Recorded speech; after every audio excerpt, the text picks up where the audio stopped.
He's back just when you thought it was safe to get into the water, just when you thought that he might be sated with the £12 million donation from the barbaric medieval House of Al Saud. Tony Blair is back with the British media sprawled at his feet, waiting on his every word, failing to ask him any serious question. He was back out today in a tour of the horizon to let us know what he thinks on, well, more or less everything, but especially the Labour Party and its leader, Jeremy Corbyn. He wasn't asked, so I'll make the point.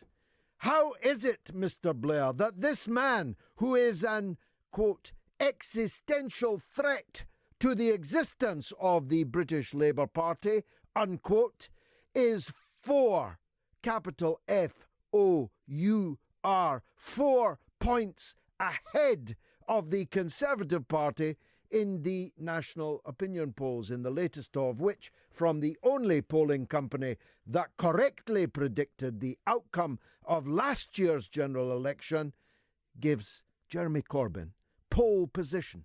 He's bookies' favourite, 4-1, to be Britain's next Prime Minister. Yet, to listen to Tony Blair, you'd think that Labour was, hey, well, down at 29%.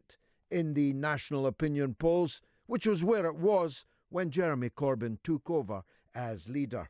You'd think, wouldn't you, listening to Tony Blair, that the Labour Party's membership would be 2/3 smaller than it is today, because that's where it was when Jeremy Corbyn took over. He has tripled the Labour Party's membership, making it bigger than every other party in Britain put together, making it the biggest left-of-centre party in Europe, and lifting its vote by a higher percentage than Labour has ever achieved since the 1945 landslide against Winston Churchill. According to Mr. Blair, he doesn't know that the Labour Party can be brought back to people like him. Well, at least that is some sign of sense. Let me tell you, you needn't look any further, Mr. Blair. The Labour Party is never coming back to people like you and your dismal acolytes, most of whom would, if you asked them to, polish your shoes, but who can see only you in the reflection.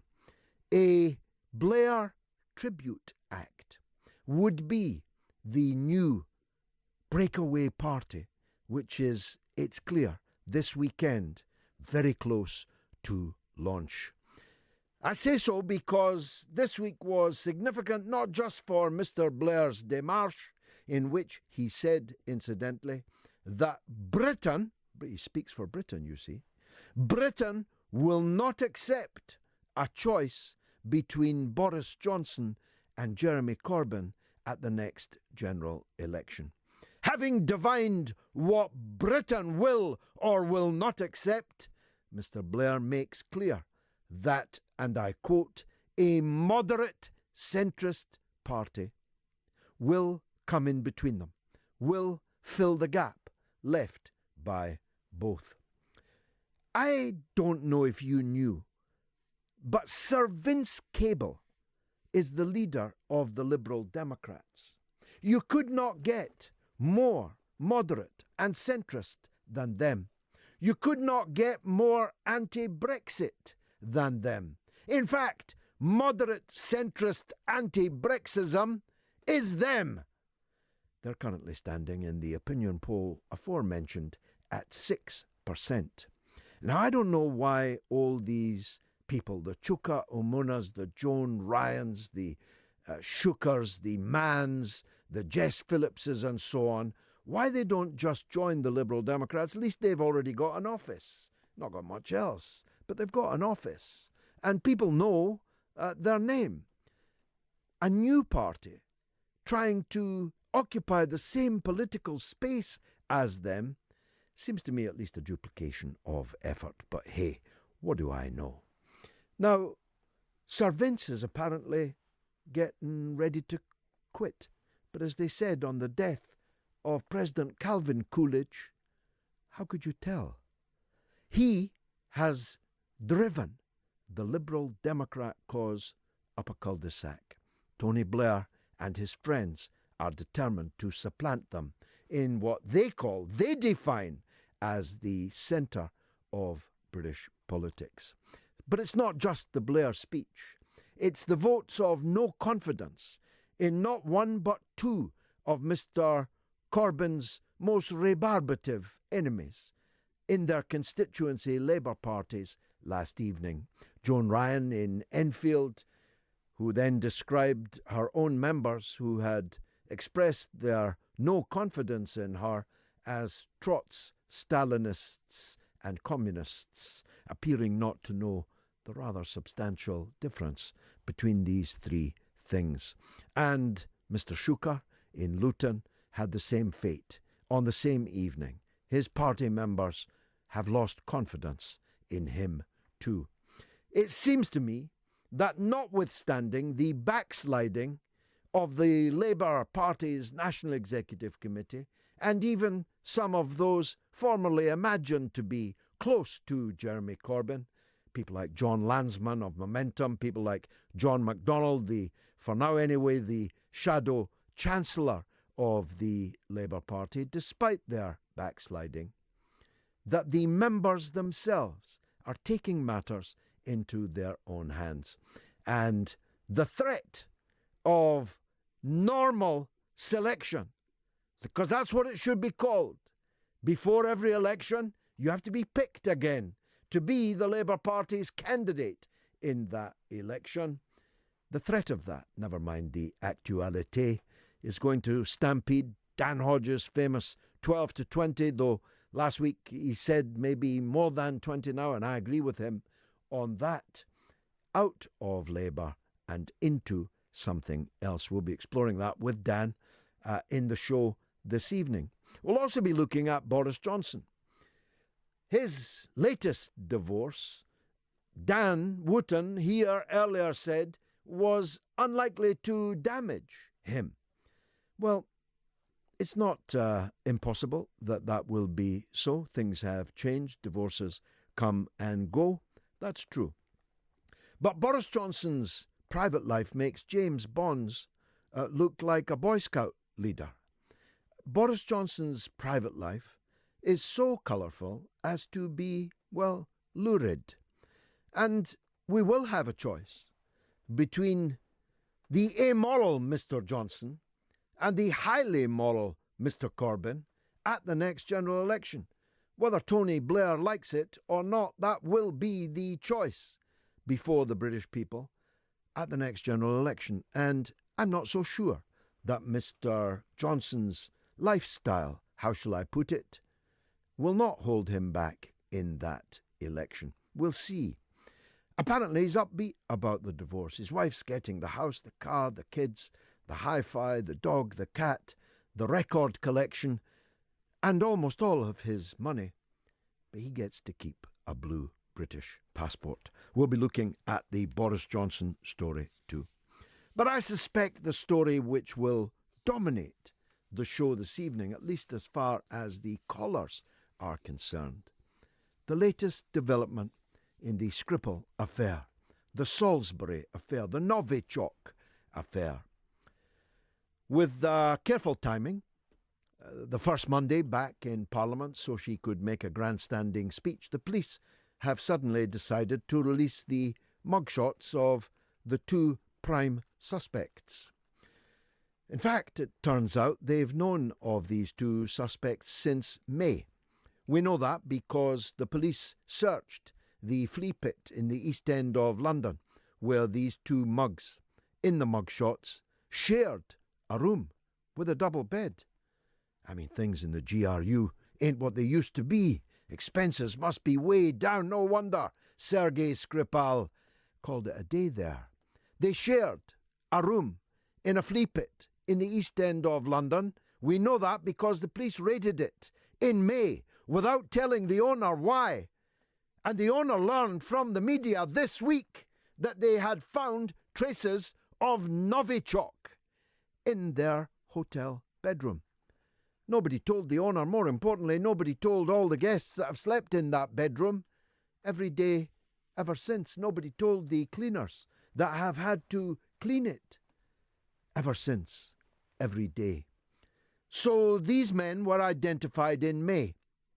But in September, their pictures were published prior to Mrs. May's statement in the House of Commons, and people were asked to come forward if they'd seen these men.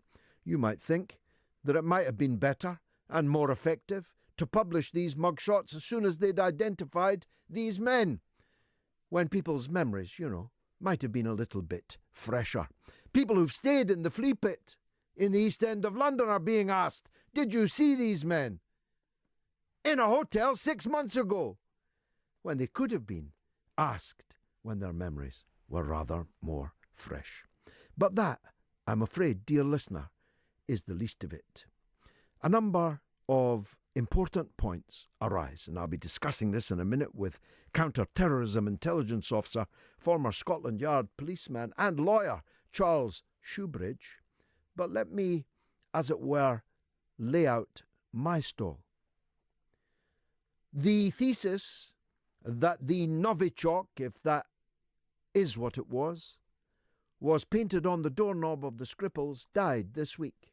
You wouldn't think it from listening to or reading the mainstream media, but then that's what this show is for, to set the record straight. You see, the Scripals left that doorknob for the final time in their lives at 9:15 on the morning of Sunday, the 4th of March. But the assassins didn't arrive in Salisbury until 11:48 a.m. That is more than 2 hours, well over 2 hours, after the Scripals left the house for the first time, which means that everything that you have read, that these people were affected from their doorknob, is false. That in itself raises a number of important questions. Why have the police erected a whole array of tents outside the Scripal house this day? Why did the taxpayer buy the house from the Scripals, presumably with a view at some point of knocking it down? Thirdly, how did D.S. Bailey get affected? Because he couldn't have got affected off the doorknob. He couldn't have got affected at the Scripal house unless the Novichok was in the Scripal house.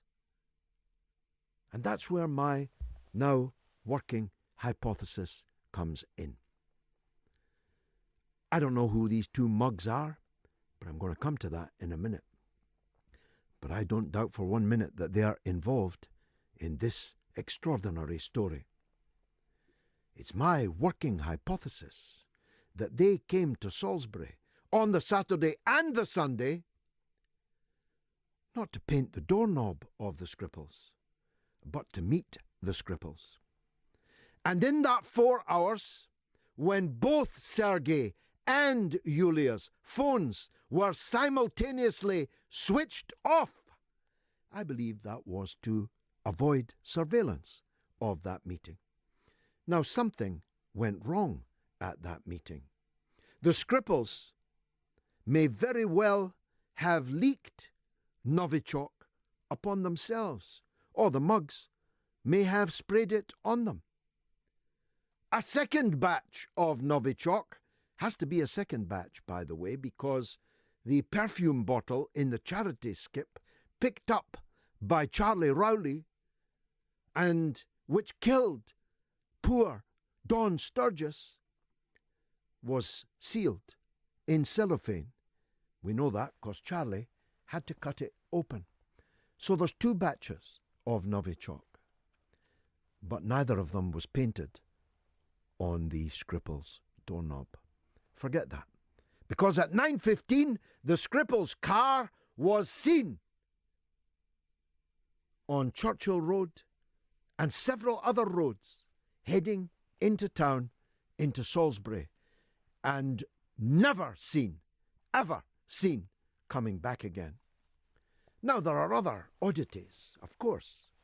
We're asked to believe that these two mugs, at midday, noon, when everyone was coming back from church, cutting their grass, washing their cars, playing in their gardens, walking around the streets, chose noon, midday, to approach the Scripal house and paint their doorknob with the deadliest nerve agent known to man, 8 to 10 times more deadly than VX, our own invention, by the way, I remind you. Now, given that they'd been there the previous afternoon, why would they come back at midday in broad daylight to paint the Scripal's doorknob? What if somebody saw them? What if CCTV saw them doing it? What if Scripal was at home and answered the door or looked through the curtains? Think about it. Don't be silly. Think about it.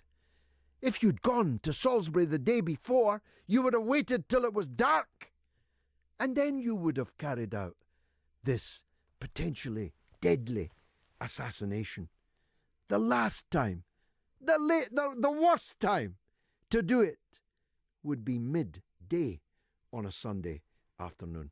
But we know now that they couldn't have done that. So what were they in Salisbury for? Why were the Scripal's phones off for 4 hours? Each of them, both of their phones, switched off at the same moment, switched back on at the same moment. Now lastly, who are these mugs? Well, Mrs. May is very clear. They're not just Russians. They're operatives of the Russian GRU. Note to editors, the GRU was actually abolished 10 years ago. It doesn't exist. So stop saying it. Stop describing the GRU as a fearsomely effective intelligence service with a tight chain of command, because it actually no longer exists. Yeah, you get that? Mrs. May was clear, though. They're GRU intelligence officers, and they're Russians. Well, I don't know if they are Russians, and neither do you. But the British Embassy in Moscow took their fingerprints, took their eyeball prints, took every detail, a 10-page visa application document, every detail about them. But they haven't published a single word of it. They haven't given us the patronymics. They haven't given us the address that was submitted, the occupations claimed. They haven't given us anything from the visa applications. The police, unbelievably, answered the question, what kind of visa were these men travelling on? Was it a tourist visa? This was from the BBC, by the way. The BBC asked, what kind of visa were these men travelling on? A business visa? A tourist visa? A student visa? What kind of visa? And the police answered, we don't know. How can you not know? The British Embassy in Moscow gave them the visa. So how can you not know? 6 months after this dastardly crime was committed. Now, I don't know if they're Russians. I don't know if they're Russian intelligence officers. As I've said from the beginning, they could be. They could just be Russians. They could be Russians who are criminals. They could be Russians who are servants of the oligarchs who fled Russia, stole its money, and moved to London. Or they could be Ukrainians. They could be anything. Nothing you know proves that they're Russians, still less that they're Russian intelligence operatives. I close with this. If the British are serious about this, they will submit these visa application forms to the police in Moscow and ask them to search for these men. The fact that the British have not and have no intention of doing so tells you quite a lot, don't you think? It's the mother of all talk shows. The incomparable Harry Nilsson. Now, why am I playing Harry Nilsson tonight? Because this is the death anniversary of Keith Moon of The Who. We'll be playing some Who also. Why am I playing Harry Nilsson and The Who? Well, I'm also going to be playing Mama Cass. Why, you may ask? Well, does anyone out there know the connection between Harry Nilsson, Mama Cass, and Keith Moon? I'll be very grateful to the first caller who reveals that connection. 0344 499 1000, that's the number to call. You call us, we'll call you back, so it needn't cost you more than a penny or two. You can also email through the website at talkradio.co.uk. You can text the word talk followed by your message to 87222. That'll cost you 25 pence plus normal sending charges. Or you can tweet me for free at George Galloway at Talk Radio. Now, Charles Shoebridge is a former soldier, a former lawyer, a former Scotland Yard police officer, and a counter-terrorism intelligence officer. Pretty well qualified, don't you think, to talk about the Scripal affair, and I'm grateful for his time this evening. Charles, welcome back to the show. Thank you, George. Good evening. Evening. Now, tell us what you thought of the events this week in Parliament and from the police and from the media coverage, which was clearly briefed by intelligence sources. Where do you think this story now lies? It's interesting you say what's the, give us a summary or, if you like, a response to what's happened in Parliament and what's happened in the media and what's happened from the police, because actually when you look a little bit deeply at it, which I know you've done as well as many others, in fact, especially on Twitter and elsewhere, that what's happened with the police is actually different from what's happened in the media and on in Parliament. So, for example, what we had from the police was a fairly thorough disclosure of evidence, the way that they've tracked two individuals from their arrival back in March to Salisbury, back to London, back to Salisbury again, and then leaving the country. And the police have stated that these people are wanted, of course, in connection with this this incident, the Scripal incident. But that when specifically asked at a press conference whether there was any evidence, and I use that word, of course, as an ex-investigator, it's a very important word, whether there's actually any evidence to link those suspects with the Russian state or with Russian state intelligence agencies, the answer was an emphatic no. And yet in Parliament, we've heard Theresa May stating completely the opposite from what the senior police officer in the case appears to have said. And so there's this mismatch, if you like, this disconnect between what the media, because of course they have chosen by and large not to report that there is actually no evidence to link these people to the Russian state. You've got a situation where the media and the government are claiming, notwithstanding that the police, remember, have not got the true, or at least they suggest at the moment they don't have the true identities of these people. They've said that they were using Russian passports, but that they suspect these were false names. Therefore, the police appear not to have the true names of these people. So actually the government, from at least what it's said publicly, doesn't know who these people are, and yet has somehow been able to say, as Theresa May did in Parliament, that these people not only are Russian, but also that they are employed by the military intelligence agency, the GRU, of which, of course, Sergei Skripal was also a member. And so there's that disconnect, first of all, and people need to understand that information has come from what's called intelligence that hasn't been specified. It's certainly not verifiable from anybody outside intelligence services, and we don't know the basis upon which that intelligence has been given. When it comes to actual evidence and facts, and so that we can actually analyse and the police can analyse, there may well be a case to answer by these two individuals, and the fact that they've been charged by the CPF suggests that's the case.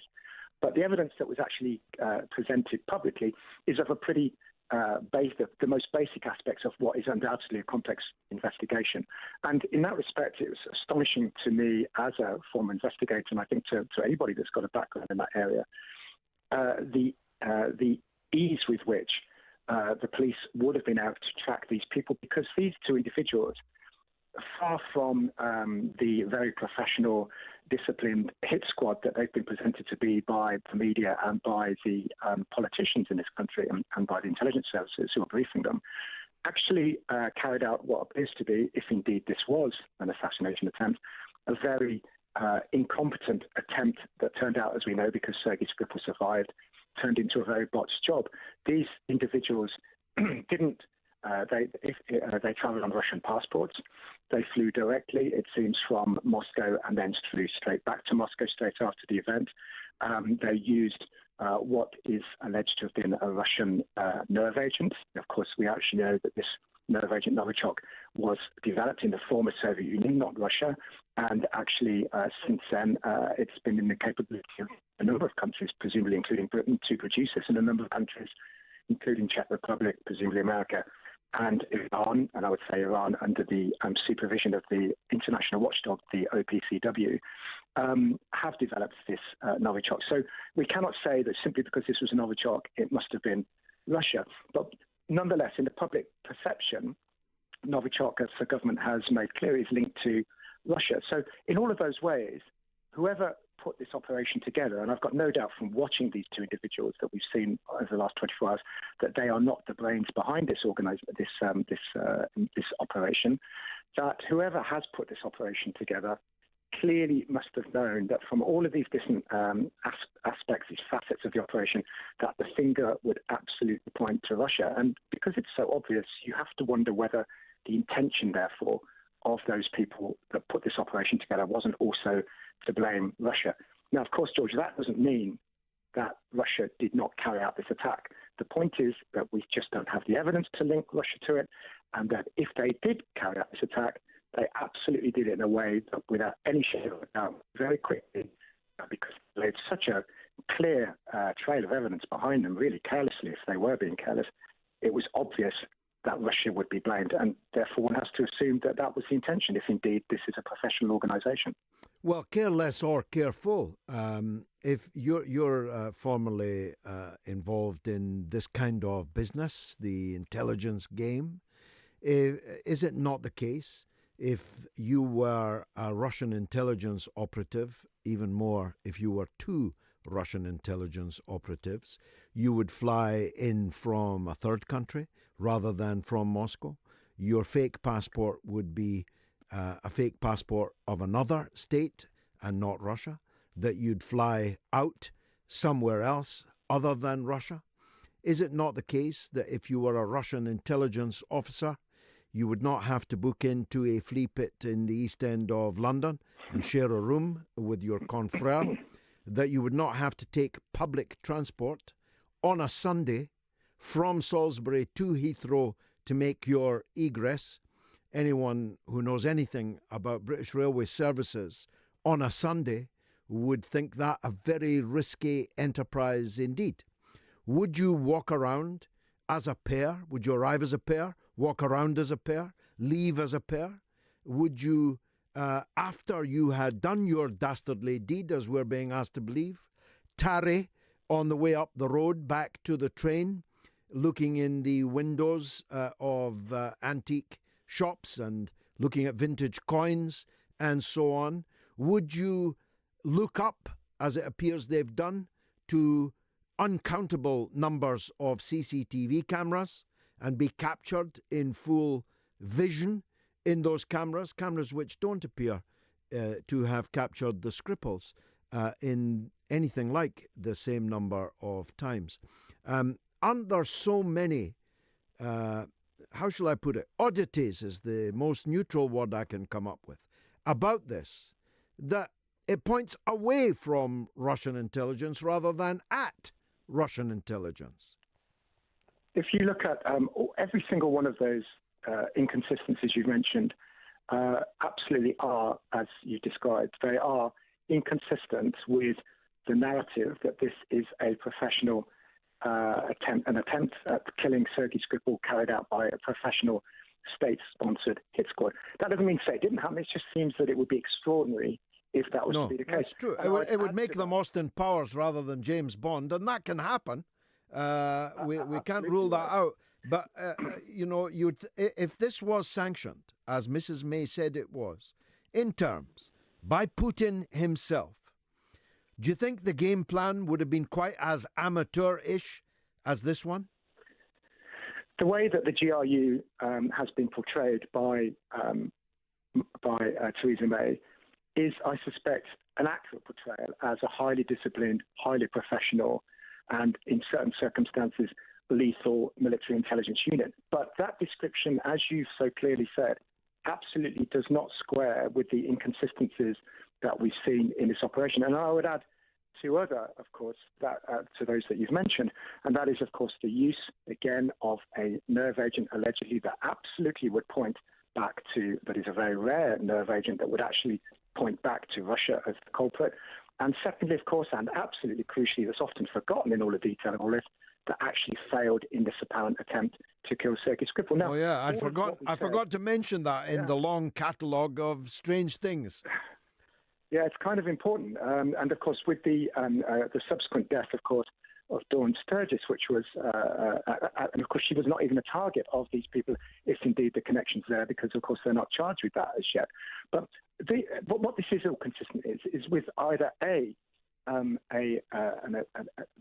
attempt by somebody other than Russia to carry out this in a very, let's say, professionally designed way that gives the impression of incompetence, but nonetheless points the finger very clearly at Russia in a way that it was obvious it would be carried out in this way, that would point to Russia and that Russia would get the blame. And then that brings into question what the motives of those would be to blame Russia at that particular time. Remember, just a key point in Putin's calendar just before the presidential election in Russia, and of course just before the World Cup, where Russia was going to be on the world stage.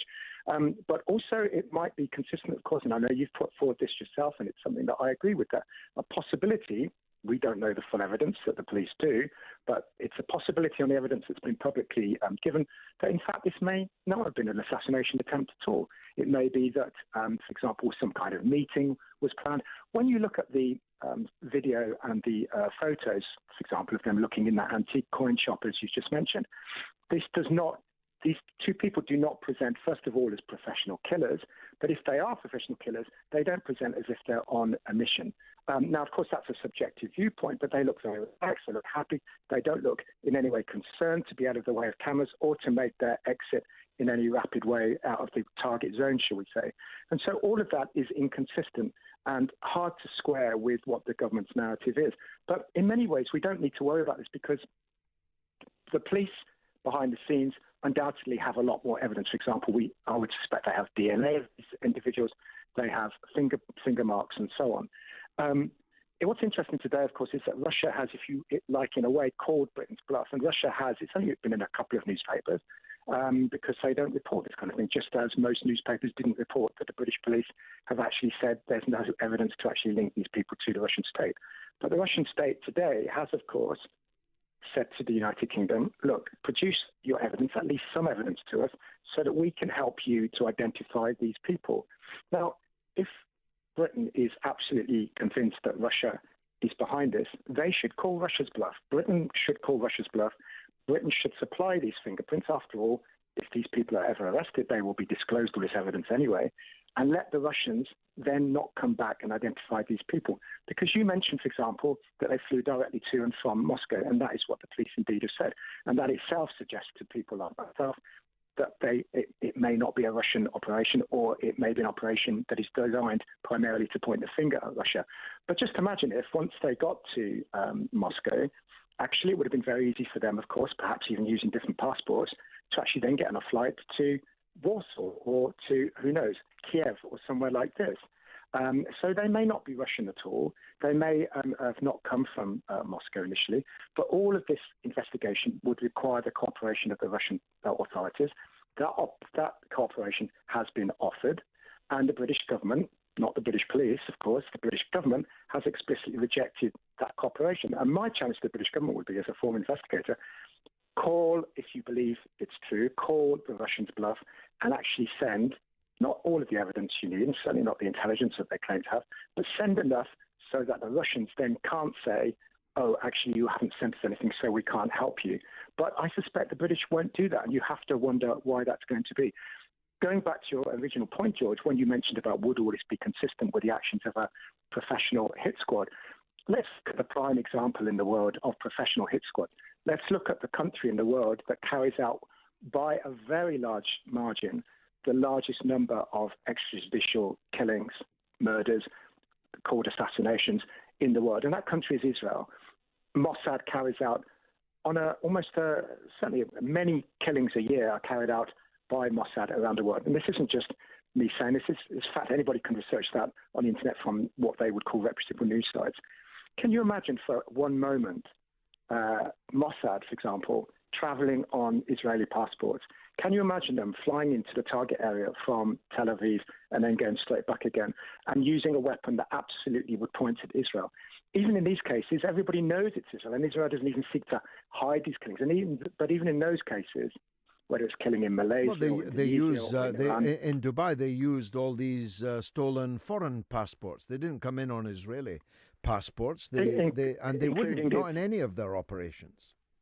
Exactly, and so we can compare in terms of competence the GRU as we can, and on that aspect, I think we both agree with the government that their assessment of the GRU as a professional and a highly disciplined military intelligence unit is probably accurate. And in that, as indeed is Mossad.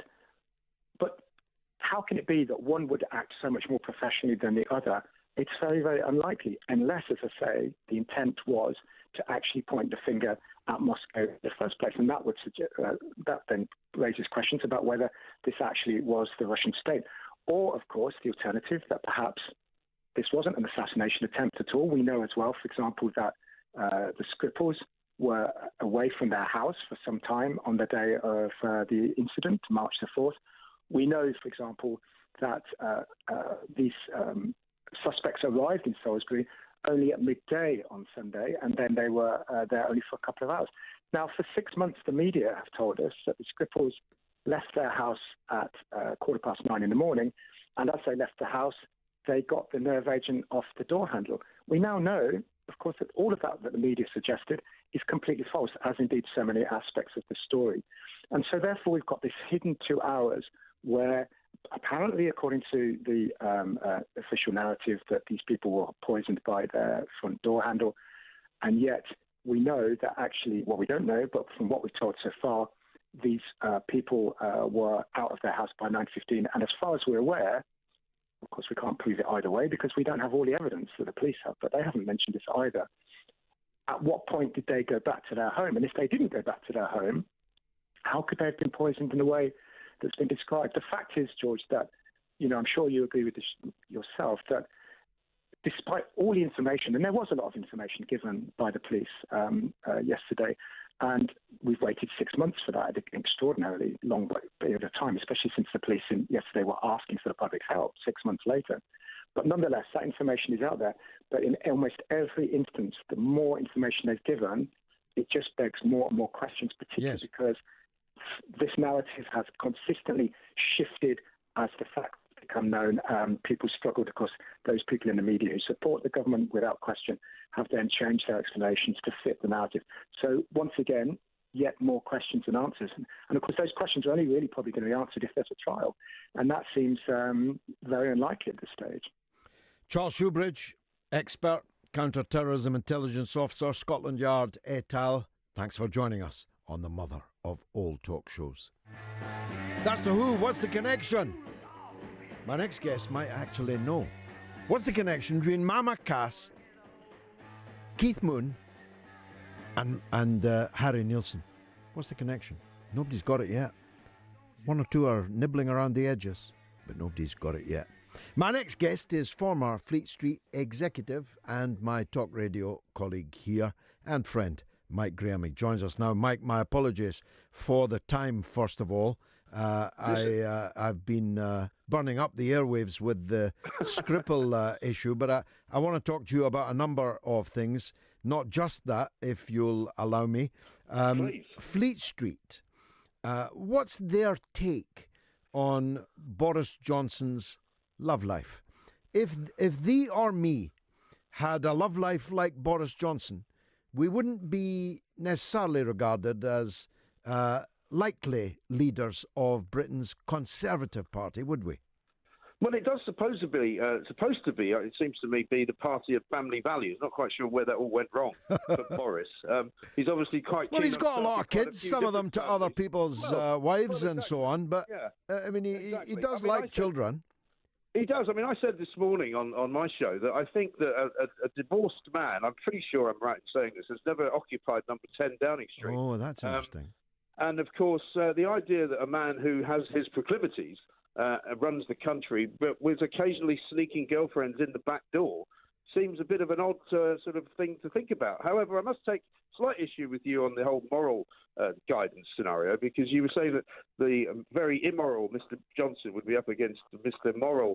Morality, Jeremy Corbyn, who's also been divorced twice. Yes, he has, but no evidence of adultery in the way that Boris couldn't quite say. He hasn't impregnated other people's wives, for example.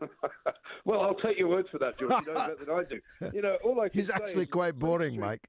Yeah, I know you keep saying that, but he keeps going up in the polls and doing nothing. It's obviously the new reality is to be as boring as possible. In which case, Boris has got no chance. But I think he's always been a figure of fun in Fleet Street. Some Fleet Street editors are very much in awe of him. I don't think there's any doubt that he put the story out there to get ahead of the bus, as it were. I think he's trying to, as I say, clear out some of the skeletons in his closet. So we may be here some time, I think, is probably the lesson to be learned. Yeah, I mean, you and I were well-paid columnists in our day, but we couldn't hold a candle to him. He is, in fact, the best-paid newspaper man in journalistic history. Do you know that? Yes, indeed. His wage per word makes your eyes water. It does, although I'm led to believe that his piece he was planning to write this Monday in the Daily Telegraph, which would have been his form of what Brexit should actually look like, because if you remember last week he put out his kind of vague notion of it. This was going to be his sort of cri de coeur as to exactly what it should be like. I believe that's now been spiked. Given what else is going on. So we may have to wait a little while to get that back. Watch this space. Now, the other story that's dominated, of course, is this Scripal story. You're a man that knows how newspapers work. How would, for example, the Daily Mail have come upon the acres of background material that they are producing hourly on this? Are they being briefed by the intelligence services? They will be, yeah. I mean, it's interesting listening to your last guest who was talking about, I mean, to me, it's a sort of bait and switch game, the whole intelligence game. And when we talk about, he was talking about the Mossad being so clever that nobody knows what they get up to, and then professed to tell us that they murdered people all over the world. So he knows what they're getting up to, so they can't be that clever. Some people appear to be clever who are not. Other people pretend to be stupid who are clever. And that's the kind of world you're living in. Now we're back to Boris Johnson. No, you're right. I mean, it is a hall of mirrors. Sir Simon Jenkins had a good piece in, I whisper it softly, The Guardian this week, in which he made the point that this is the world of spies. They always kill each other. And sometimes they do it smoothly, and sometimes they do it very foolishly. Where do you stand on this? Is it bang to rights for the Russians, do you think? I don't think there's any doubt that these two guys were involved, okay? And I don't think there's any doubt that they came from Russia. But as to who sent them, I have no idea. And you and I have had many conversations about this. I have as many questions about this as you do. But I'm less inclined to blame somebody outside of Russia than I am somebody inside of Russia. But my favourite theory is that it was some disgruntled former KGB people who didn't like Scripal and thought they might teach him a lesson. And they may have had access to some of this material. They've obviously brought it from Russia with them, which we were told they didn't do before because they could only put it together on site in Salisbury. But I can't really imagine they did that. My favourite theory is that it was Russian-inspired, but not Russian state-inspired. Well, of course, I mean, time will tell. I hope this now just doesn't, as it were, run into the sand, and that we never know more than we know now. Because if Britain doesn't ask the Russian police for cooperation, the Russian police won't cooperate. If they do, then we can hold the Russians to account if they don't then cooperate. But if you won't even give over the guy's fingerprints and eyeball prints that you've got in your embassy in Moscow, it's a bit much, isn't it, to expect the Russians to dance? Well, indeed, and I think as well, though, your previous guest said there was no evidence linking these guys to Russia. Well, they were on Russian passports. Now, they might have been on fake Russian passports, but they were Russian passports nevertheless. Sure. Now, surely, if we give those passports to the Russians, they could tell us whether they are genuinely issued Russian passports. But I'm not entirely convinced either that the Russians are inclined to help out as much as you might think they will help out. Do you know what I mean? Yeah, although you could always test that. Yes. And if the British did test it, then I'd be in a difficult position arguing with you next Friday night. Well, indeed. I mean, the thing is that all the people who have asked more questions than have believed the answers over the course of time have said, well, why can't we see these people? If we know that there are Russians who did this was some months ago. I think you were asking, why can we not see the evidence of the perfume bottle? Why can we not see the pictures? And with each piece of evidence that they kind of drip out, we then get more questions about the evidence and whether the evidence is true or not. And it's a very confusing situation. I mean, I would not bank any of the small amounts of money that I keep in my bank account on any of this being right. I think that's a good way to leave it. Mike, my apologies for keeping you waiting. Mike Graham, my talk radio colleague, the master of talk radio, in my view, former Fleet Street executive, knows how the media works, giving his tuppence worth on what happened in Salisbury. It's the mother of all talk shows, and I'm here for another 2 hours, so stay tuned. Now, let me read a couple of the big number of things that have come in. Mark Webster on the email says, "Tell the truth, George, you will never be satisfied with any evidence the UK government produces concerning the Scripal case. You went on for weeks demanding CCTV evidence. Now you have it. You're now requiring more evidence. Can I wait for your expert Breitbart all-right yank to come on the show?" And who's that? "And tell us how lovely, fluffy Uncle Putin didn't do it. You really are turning into an alt-right conspiracy theory nut. Are you trying to take over from Alex Jones? Now he's been booted off the internet." Well, Mark has unmasked me. George Galloway, alt-right. That's me. Dennis is in Massachusetts in the United States. He's up next. Go ahead, Dennis. George, how are you? I'm good. Nice to hear your voice. Go ahead. Always good to hear yours. Well, the worm has turned on you. Tell me. Surprisingly enough.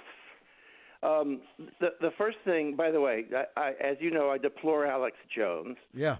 But he ended up being the fourth most popular news site on Apple's iTunes shortly after he was kicked off.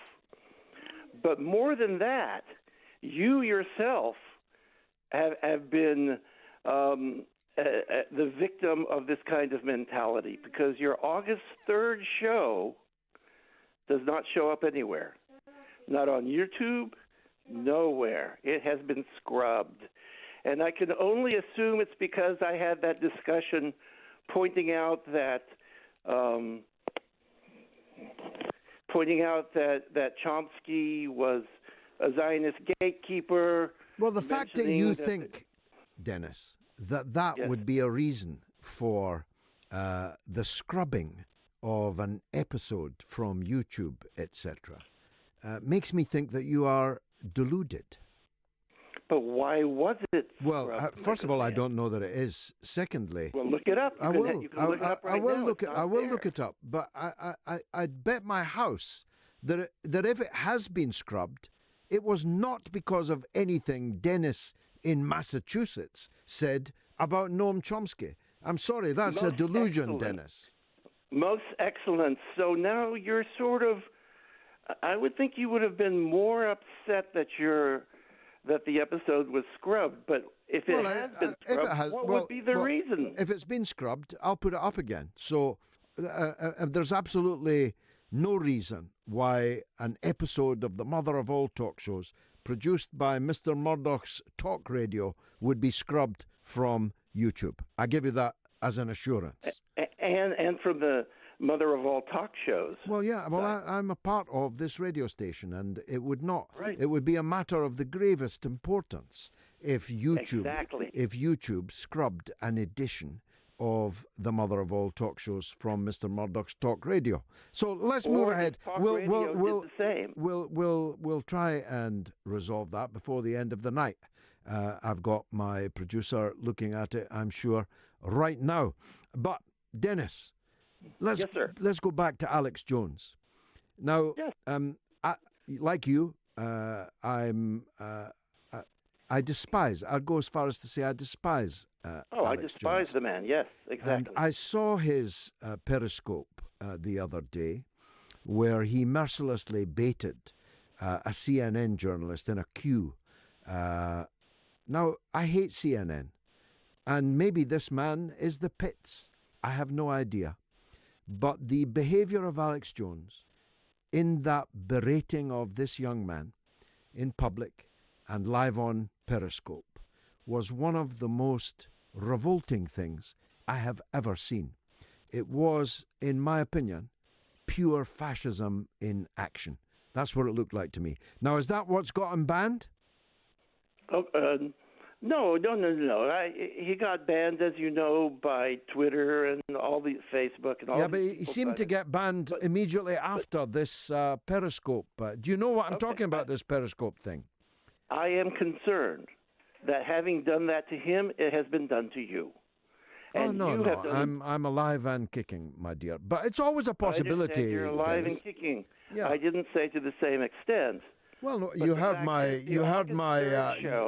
my monologue earlier. Did you think it showed any signs of fear on my part? Any signs of compromise on my part? I don't expect it. And the door didn't burst open. The worm has turned, my good man. I think you're wrong about that. The door didn't burst open. Mr. Murdoch didn't come in and close me down. So where's the August 3rd show? Oh, well, look, if you're going to be bogging us down on that, we'll have to just find that out and announce it over the airwaves. But you can find... And the Talk Radio site, too. It's off the Talk Radio site, too. Well, I'm sure there's a technical explanation. There may be a political explanation, but it won't be what you said about Noam Chomsky. I give you that absolute assurance. Because nobody in here knows who you are, and nobody in here knows who Noam Chomsky is. So it won't be anything to do with that. Dennis, I'll bid you good night. Thanks for calling me. 0344 499 1000 is the number if you want to call. Rob Chadwick has tweeted, beer in hand, George Galloway with the Open University of the Airwaves on Talk Radio Moats. Making sense of another ridiculous week, and with luck give me hope that the Palestinian people have not been betrayed by the Labour NEC. Afraid I can't, Rob. They have been betrayed by the Labour NEC. Mr. Corbyn did what he could, but with the forces ranged against him, including in his own circle, he could do no more. Mark Farnan says, tempted to disagree with you, Gigi, just to get a shout out on the radio. But listening to your opening monologue, I know I won't. Thank you, Mark. Very nicely put. Frank on the email says, Theresa May should resign for appointing the imbecile Karen Bradley as Secretary of State for Northern Ireland. Is this what women-only shortlists produce? God help us. Well, Frank, you've obviously not seen the men in the government, if you think that. She certainly seems to have read only the Ladybird Guide to the North of Ireland. Let me say to Dennis and to everyone else, nothing has been taken down by Talk Radio regarding my shows, either from the website or YouTube. Dennis is just wrong.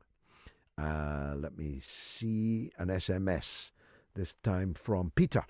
George, thank God you have the intellect to see through this farce.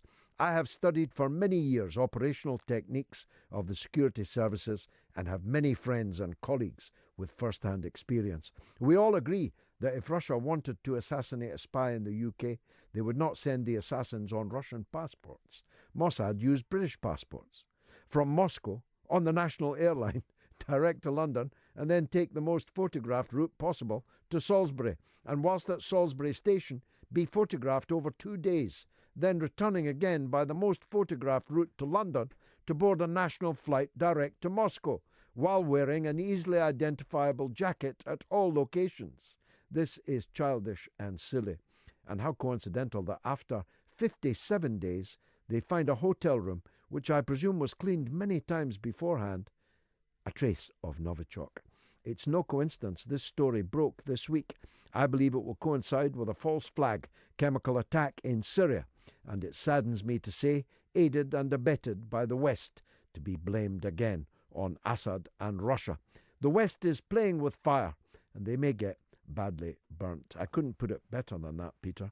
I'm not going to add to it. Now, let me see if there's any more hostiles. Can you put that, the Dan Hodges thing up my screen a bit, Cass? Yeah.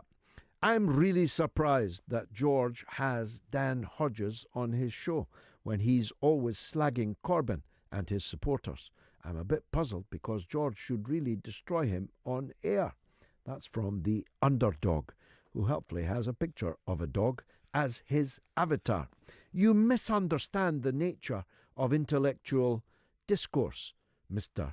Underdog, if you're a mister, that is.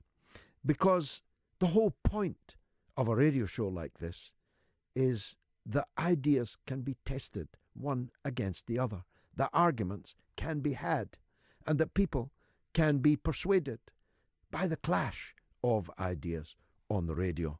So you've misunderstood me. Perhaps you thought this was Radio North Korea.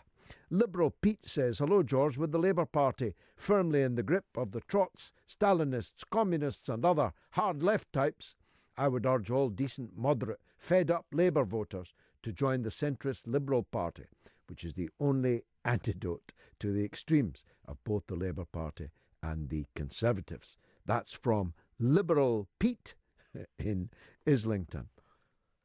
I want to ask a question. It's in a way a category question to Liberal Pete and to others who think like him. What's moderate about, say, being in support of the Iraq war, the Afghan war, the Libyan war, the Syrian war? Why is it moderate to love war? Why is it moderate to allow the richest people in the land to pay historically low levels of taxation? Why is that moderate? That actually sounds pretty extreme to me. I see that Chris Williamson MP was on Talk Radio earlier today, and he made the point that actually Labour are the new moderates.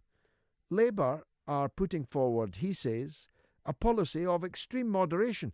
And I've pointed out to you before, Jeremy Corbyn, this notorious Bolshevist, is putting forward an economic programme to the right of that put forward by Harold Wilson in the two general elections of 1974. Wildly to the right of that well-known Bolshevist Clement Attlee in 1945. Let me go to some more of the paperwork, as it were, though it's a long time since I saw any paper in this office. Hassan Dewan says, what's the MOE on that poll that puts Labour 4 points up? What's MOE? It's a Survation poll, and Survation is the only pollster that got even vaguely the result of the last election correct. Rob Chadwick says, by the way, the poll is significant in a number of respects. First of all, it shows the Liberal Democrats on 6, but it shows UKIP on 7. UKIP are on the rise in Britain. Rob Chadwick says, just remember, we're only ever 45 minutes away from Tony Blair giving his unwanted opinion. The only time I want to hear from him is from the dock at The Hague. I will also call out this man and his disgusting crimes. Terry Eaton says, Blair is a murderer of over 1 million Iraqis. Why is he not on trial? This man has no right to preach. And Mark Budgeon says, I love listening to hypocritical multi-millionaire socialists like you, who in reality laugh at the poor and the working classes, while sitting there in your £1,000 suits and smoking your expensive cigars. You're a class traitor and a hypocrite. Let me deconstruct that, shall I? First of all, I haven't smoked a cigar for 3 long years. I chew nicotine gum instead. Secondly, I'm not wearing a £1,000 suit. I don't own a £1,000 suit. I have never owned a £1,000 suit. I am wearing clothes bought second-hand from my own wife's second-hand clothes shop. Not my underwear, that's new, although getting a bit threadbare. I'm wearing second-hand Levi's, black, 32, and a 15-year-old suede jacket, and a 10-year-old second-hand black shirt. Far from being a multi-millionaire, you would laugh if you knew my financial situation. There's nothing hypocritical about me. You could say many things about me. You could say I'm crazy. You could say my views are frightening, awful, frightful, dreadful. You could say all these things. You could call me any kind of name that you like. But the one thing you cannot call me is a hypocrite, because I'm expressing the same views that I have held all of my life. All my views are consistent, one with the other. You may not like them. You may indeed hate them, Mark. But they are consistent, one with the other, and consistent with the entirety of my life, much of which has been spent in public, and therefore on the record, in Hansard, in newspaper cuttings, in radio shows, television shows. It's not difficult in any way to find out what I am saying and compare it to what I have said in the past. Even if I was rich, and I'm very, very, very far from rich, even if I was rich, I would still stand up for the working class. That wouldn't make me a hypocrite. That would make me, like Mr. Ben, rather a noble person. Wouldn't you say, Mark? Could always call me 0344 499 1000. What we're trying to do is establish a connection between Keith Moon, whose death anniversary falls today, Mama Cass, who died 4 years earlier, and Harry Nielsen, the crooner. Wonderful, wonderful talent. What a waste. Died so young. What's the connection between those? Now, a number of people have got it, and we'll give the names of those who've got it. But I still want the rest of you to keep on guessing. A lot of you are half right, nearly right, but not entirely right. Lizzie says, George, generating debate. Blair has that Lazarus factor. Not only risen from the dead again, he's made more comebacks than that other old smoothie. Barry Manilow, don't compare him with Big Barry. Please, Lizzie. Now, Lazarus, yes, rising from the dead. If only he could extend his Lazarus powers to all of those that lie in the cold earth as a result of decisions he made. Paddy is in Doncaster. He's on the line. He's up next. Go ahead, Paddy. Good evening, George. Good evening. I'd like to just pick up really on this apparent long-standing opposition to the war in Iraq, which has come through very, very loud and very, very clear, especially in your book, which I'm currently reading. I'm not the only one. Oh, yeah. So very good on that act of war opposition. Thank you. However, there seems to be, between that and between the abuse that went on from Her Majesty's forces and the Iraqi civilians, there seems to be a gulf in your opposition to that, as I've not heard you speaking about those issues. In fact, there's been some evidence on Twitter that you're actually raising money for British forces. Yeah, I raise money for I raise money for Care After Combat. That's Jim Davidson's outfit, which tries to metaphorically scrape off the pavement the British armed forces who have returned to Civvy Street and found themselves in prison. Yeah, I do. Yeah. I'm guilty. Guilty as charged, Paddy. So what I would like to just say is that there's been no comment from you on the British forces abusing people in Iraq. Did you see my film, The Killings of Tony Blair? The killings Paddy, did you see my film, The Killings of Tony Blair? If I can just finish, George. The Killings of Tony Blair film, which I helped to fund, so much so I got my name in the credits, only used images, and I've studied them all because Ron McKay, your press officer, told me to a long time before The Killings of Tony Blair was thought of. The film only used images from abuse situations where American soldiers. Well, you didn't watch it closely enough, Paddy, because there's a very long extended sequence. You listen to me now. There's a very long extended sequence of British forces torturing Iraqi civilians. Did you miss that bit? No, I watched it twice, George. Well, you're really going to need to watch it again then, because you've just made a completely unsubstantiated allegation, which is wholly wrong, completely and utterly false. And what I would also like to say is that there appears to be this, again, a gulf of when I spoke to Ron McKay when you were in the Respect Party, your press secretary at that time, about this whole issue, and he told me to gather together a list of videos that showed the abuse. I then went back to Ron McKay and said, right, Ron, I've done what you've said. I've got the evidence. I've got the evidence of British forces, Her Majesty's forces, abusing people, doing this, that and the other. What do you want me to do with it? And his words were, nothing. George isn't interested in that particular issue. Well, I'll check that with him. It doesn't sound like him, and it's of course not true. And of course, the biggest untruth is your allegation that everyone has now heard, that there's nothing in the killings of Tony Blair showing British forces mistreating, torturing Iraqi civilians. And that is hold on, it's completely untrue. You're making a fool of yourself, Paddy. There's an extensive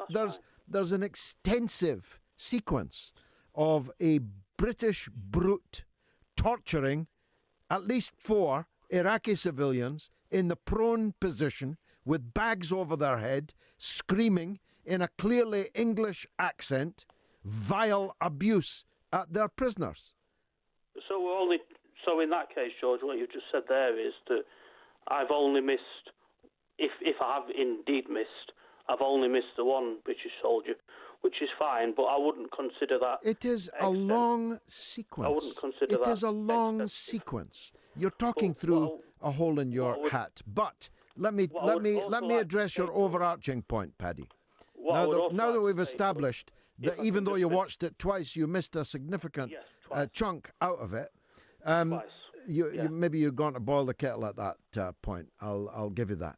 Now, Indeed. The overarching point, however, is true. I do not blame British soldiers for what happened in Iraq. I blame the British politicians who sent them there. I don't blame Johnny Infantry for, as a young man, oftentimes, sent into the maelstrom of a horrific invasion, occupation, and counterinsurgency war. I never blamed the soldiers. I blame the politicians. I blame the people. I blame the people who sent them there. Now, if there are cases, as there were, of abuse, torture by British soldiers, then I support the military justice system that is supposed to prosecute them, and did in many cases prosecute them. Which doesn't prosecute them. Well, insofar as it fails to do so well enough, then you and I will be allies. But I do not, as an overarching point, blame the British Army. I blame their commanders. Just before I go, George, can I just mention 2 names to you? And these are only 2 names from Iraq, not from any other conflict. Baha Musa was a 26-year-old hotel receptionist. Do you know how many times I've spoken and written about that case, Paddy? Murdered. You know, me, the guy that has never mentioned the mistreatment of Iraqi civilians. Do you know how many times I have raised... I never said that, George. Yes, you did. You said I never... You said I never raise these things. I have spoken, written, opined about Bahar Musa more times than you. And I can prove it. Good. Can I just finish, please, George, before I'm very offended by your call, but go on. So, Bahar Musa, you obviously know of the case. Of course I do. Indeed. I highlighted it in Parliament. I'm the guy that highlighted it in Parliament. And also the case of Ahmed Ali, the 15-year-old forced into the river. Now, you say that the people that did this were somehow did it at the behest or possibly because of Tony Blair and his war cabinet and that evil Labour Party that took your country into an illegal war. What I would like to say, quite possibly, is that not only is Tony Blair, the war cabinet and the Labour Party responsible for this, but aren't also the people that did those actions, aren't also they responsible? Yes, of course, I just said that. I just said that. Anyone who breaks the rules of war must be dealt with by the justice system. And let me finish. You know that. Let me finish. Every case that they have dealt with, I commend, and every case that they haven't dealt with, I condemn. There you go. Paddy. Now, you say it's my country that went to war. I, of course, gave every breath that I had to try and stop them. Wasn't it your country? Wasn't it your country too? You gave your political life to stop, in effect, to stop this murder of these two individuals and millions more. Absolutely. And for that, we stood as Respect supporters with Yvonne Ridley on the bus in Rotherham, and I was very proud to do so, and I remain proud to have done so. Okay, let's leave it. In terms of is it my country? No, it's not my country. You're calling me in an English accent from Doncaster, but it's not your country. No, it's not my country, no. All right, mate. Thanks for the call. Simon says, blah, blah, blah, blah, blah, blah. A very handsome-looking avatar he has, too. And an anonymous SMS, which is always a pity. Have some loyalty to your own country, Gigi, instead of undermining it. Oh, and don't insult my spelling like last time. I have the right to challenge your opinions. Indeed you do. It would have been better if you had done so, instead of that asinine comment about loyalty to my country. My country, right or wrong, to paraphrase, is the last refuge of the scoundrel. Hugh says, regarding hypocrisy, I don't think you are. Although what irks me is you calling Tony Blair a mass murderer. Indeed, yet you carry a picture of the greatest mass murderer, Joseph Stalin, on your Twitter profile. That's because I'm a Russian bot, Hugh. And by the way, I didn't fall for your second name. Lizzie says, no, I've already done that one.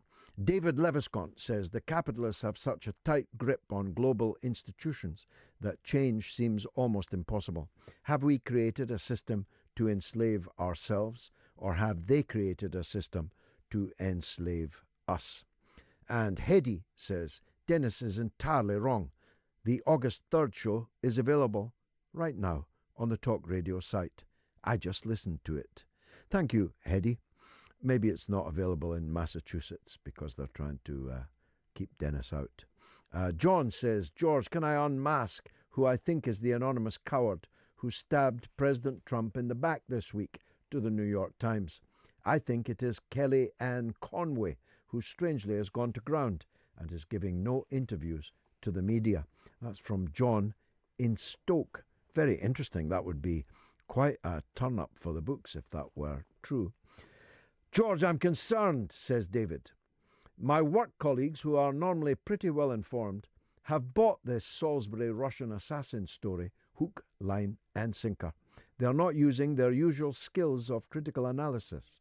This reminds me of Tony Blair's 45-minute Saddam Hussein's weapons of mass destruction lie in 2002. Well, I'm sorry to hear that, David. It's not my own experience. Others can tell us what their experience is. I still have not yet met a single person, not one. I mean that, not one. In person, I mean. I get texts and so on. I have not yet met a single person who believes the government story on Salisbury. Keith in Harpenden says, how can Tony Blair and his followers be described as moderate? There's nothing moderate about bombing Iraq back into the Stone Age. And Russia, Peter says on Russia, yes, George, exactly, in my next text, the phones are off for 4 hours, and I possibly think they met these two operatives with a view of coming back to Russia. It is alleged that Sergei wanted to go back. Would he be allowed? No. So a great opportunity to stitch Russia up. I don't agree with that. I think they were meeting the Scripals, and in that meeting, something went wrong. I don't know what. Maybe we never will. But I think the second batch of material was thrown away in panic in the skip, and the people made their escape. Let me take a break for some capitalist messages. What's the connection between Keith Moon, Mama Cass, and Harry Nielsen? Let me talk to Melanie in Newcastle. Go ahead, Melanie. Hi, George. Hi there. Nice to hear from you. A new caller. Yes, I'm a new caller. I called up originally right at the start of the show because of the Scripal thing, and then as you continue talking about different things, I'm kind of like a bit confused as to what to talk about now. However, just going back to the Scripal thing, the first time the Scripal story came to light, originally, I just immediately felt that it was a false flag. Didn't feel right, did it? Didn't feel right. Immediately, it just, I would like to think of myself as a filmmaker. I'm trying to make films at the moment, and I'm really interested in absolutely everything. So when the story came to light, as it started to unfold over the days, I actually started making notes on it. I came up with possible titles for a TV drama and came up with the genre, that it was a spoof spy thriller, but it was a series of unknown lengths and where it was taking place and how it was all unfolding. And then truth became stranger than fiction. It hasn't. Nothing's changed. I actually find it a little bit disturbing that anyone is taking any of the information remotely seriously, to be perfectly honest, because right from the very start, nothing was plausible about it. I mean, I was looking at, I was listening to the journalists, well, in inverted commas, I was looking at the images that were coming through on the TV, and none of it made any sense. I mean, you had people in, seriously, wrapped up in all of this, I can't remember what you call the suits. Hazmat suits. That's the ones, the hazmat suits. And although the guys carrying it to the Scripal door didn't have any protection. Not even gloves. Not even gloves. No. And it doesn't look like anything bulky in their pockets either. And I've looked at all the CCTV that's been released. Yeah, I'm just wondering if they had a cloak of invisibility with them, to be perfectly honest. Well, they were making themselves available to every camera it was possible to do so. Here's what would have happened if this was a real Russian Secret Service hit. First of all, the two assassins would have arrived from different places at different times. They would have stayed in a safe house. They would have travelled in a car to avoid all the CCTV cameras at the railway stations and to make certain that they'd make their flight out of London after they had done the deed. They would have entered on passports that were anything but Russian passports, and they would have fired a bullet in the head of poor Mr. Scripal, because a bullet can be fired by anyone. Novichok can easily be characterized as leading directly back to Moscow. So that's what would have happened, and you can compare and contrast it with what actually did happen. I totally agree. I mean, you know, I look at these two guys that they've identified. They could be anyone. You have the, you know, we have the, is it Nazanin, the lady? The lady in Iran, yes, Nazanin Radcliffe, yes. Yeah, you know, I mean, these two guys could just literally be tourists that might have innocently come in from Russia or whatever. I mean, no, I think that's vanishingly unlikely. That they are involved in this affair, I myself have no doubt whatsoever. But I personally don't believe there was an assassination attempt at all. I believe that they went to Salisbury to meet with this man. Now, that makes all the more important that we know who these two in the mugshots are. Because if we know who they are, we might be able to find out who they were working for and what motive they had for meeting Scripal. We know that people were meeting Scripal all along. We had been originally led to believe that he led a quiet life playing scratch cards in the local newsagent. And then we learned from Mark Urban, the esteemed military correspondent on Newsnight, a former Army intelligence officer himself, that he was regularly meeting Mr. Scripal in the months leading up to the events in Salisbury. That slipped out, wasn't intended to, and has never been satisfactorily explained. So we know that all kinds of people came to Salisbury to meet with the former British spy Sergei Skripal. I believe they came there to meet him. I believe they did meet him. I believe that the 4-hour simultaneous switching off of Yulia and Sergei's telephone overwhelmingly points in the direction of a meeting. Now, what happened at that meeting, I have no idea. But I believe that whatever happened, the Scripals were affected somehow, and that a second batch of what affected them was thrown away in a charity skip, utterly recklessly and in defiance of all tradecraft for any professional intelligence agent. Can I just say though, is that what you actually believe? Do you actually believe any of this story? You know, I mean, apart from having Putin's face on a bottle of perfume that says Novichok, you know, none of this has ever made any sense to me. No. I mean, well, it depends what you mean in your question, Melanie. I believe that the Scripals were poisoned. I believe that Don Sturgis was killed by poison. I believe that Charlie Rowley has been gravely, gravely affected by poison, by a nerve agent of some kind. I believe all of that. There are a number of things that... Because there's been a lot of talk. Well, it's actually been sidelined, but these people in the second incident, I believe, were, you know, users of street drugs, including heroin. And there was incident around in the earlier part of the year in that part of the country, I understand, and it all went quiet, that fentanyl was on the streets in that part of the country, and that fatalities had already been reported prior to that. Now, to me, I mean, none of this is plausible to me at all, George. None of it. No, I'll tell you why. I'll tell you why I disagree. The timetabling of every time something's come out in the press, the timetabling of it has been, you know, in relation to something that's happening in Syria. I can't take any of it seriously. Well, you're right about that. I don't. You started the program tonight talking about the agents who went to the British embassy in Moscow. They were given visas.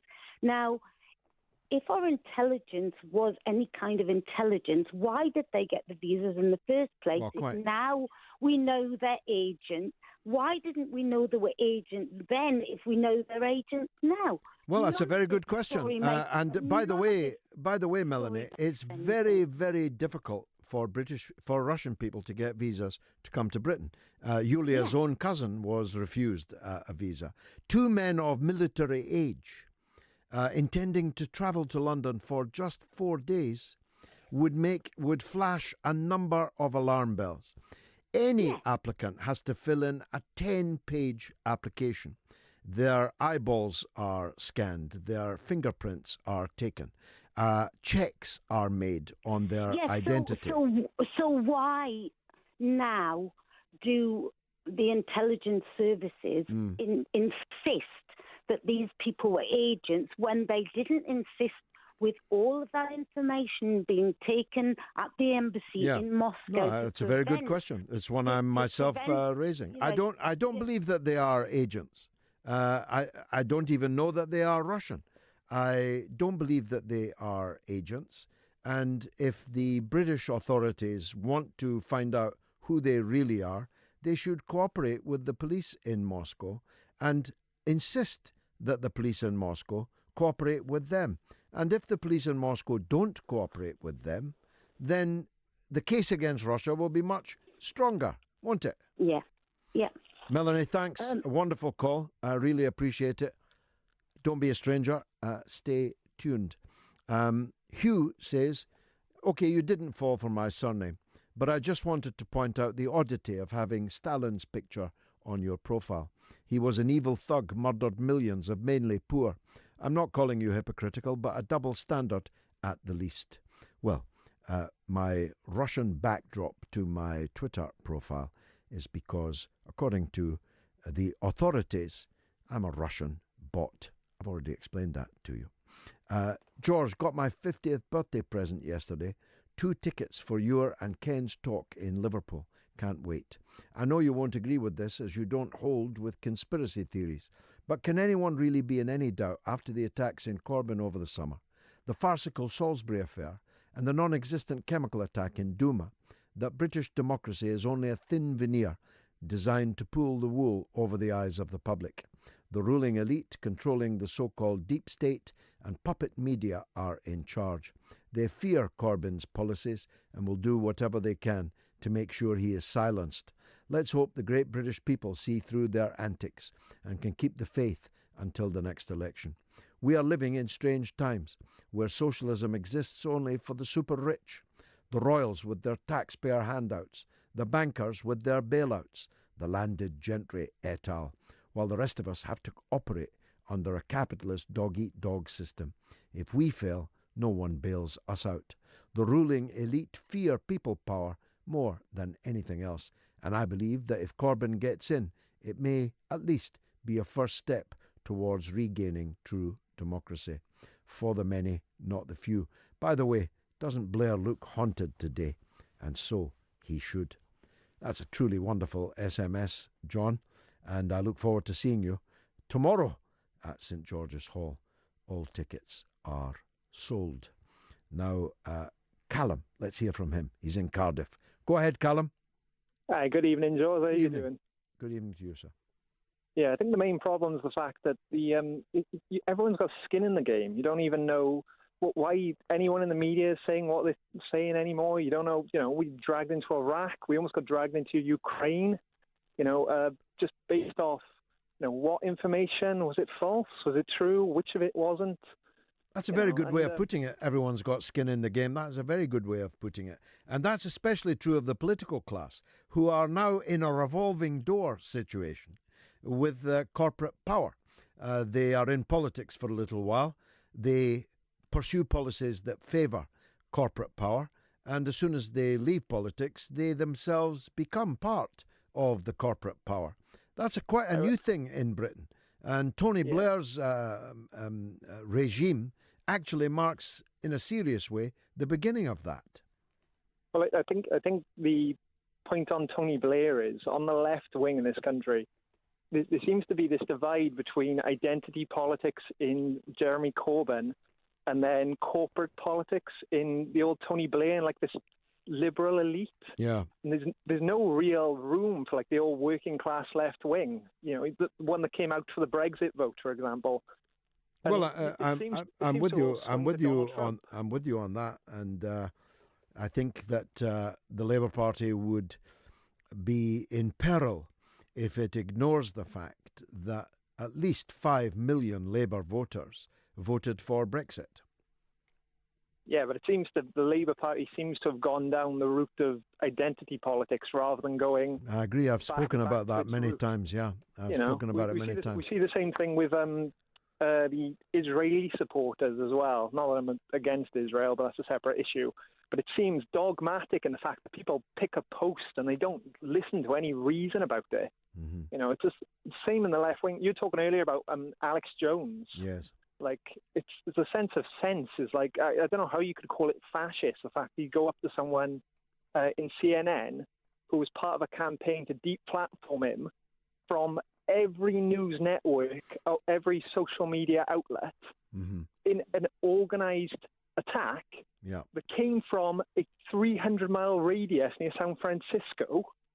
Like, that's where all the major tech companies are based. And you know, he has to confront that in some way. No, it's the way he confronted it. It's the way he confronted it. The Periscope. I'm not saying I'm a fan of Alex Jones. You sound as if you are. You sound as if you are, oddly. But no. I'm not a fan of Alex Jones. I am an opponent of deplatforming you or him. If that makes sense. I'm free. So far, nobody's trying to deplatform me, so don't put the idea in their head, Callum. Look, Alex Jones could have confronted this individual from CNN, and I stress I know nothing about this man, and I despise CNN much more than I despise Alex Jones, in fact. But the conduct of what he did live on camera was fascistic to me. And I defy anyone to watch it. I don't quite like the way you're using the word fascist there. Well, I mean, it was merciless. It was merciless, anti-human baiting. You can call it bullying, but fascist. You know, authoritarian right-wing control of.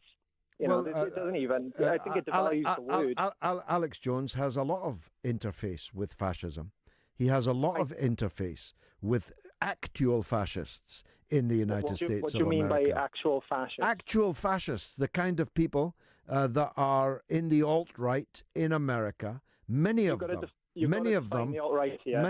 are fascists. Many of them are white supremacists. Many of them are... Do you mean like Richard Spencer? Yes. Or do you mean like Steve Bannon? No, I don't mean Steve Bannon. I don't think he's a fascist. I agree with you. One shouldn't use the term fascist loosely. But anyone who looks... The term alt-right is used loosely by everyone that uses it these days. Well, it's them that invented it. It was them that called themselves the alt-right. Richard Spencer, yeah.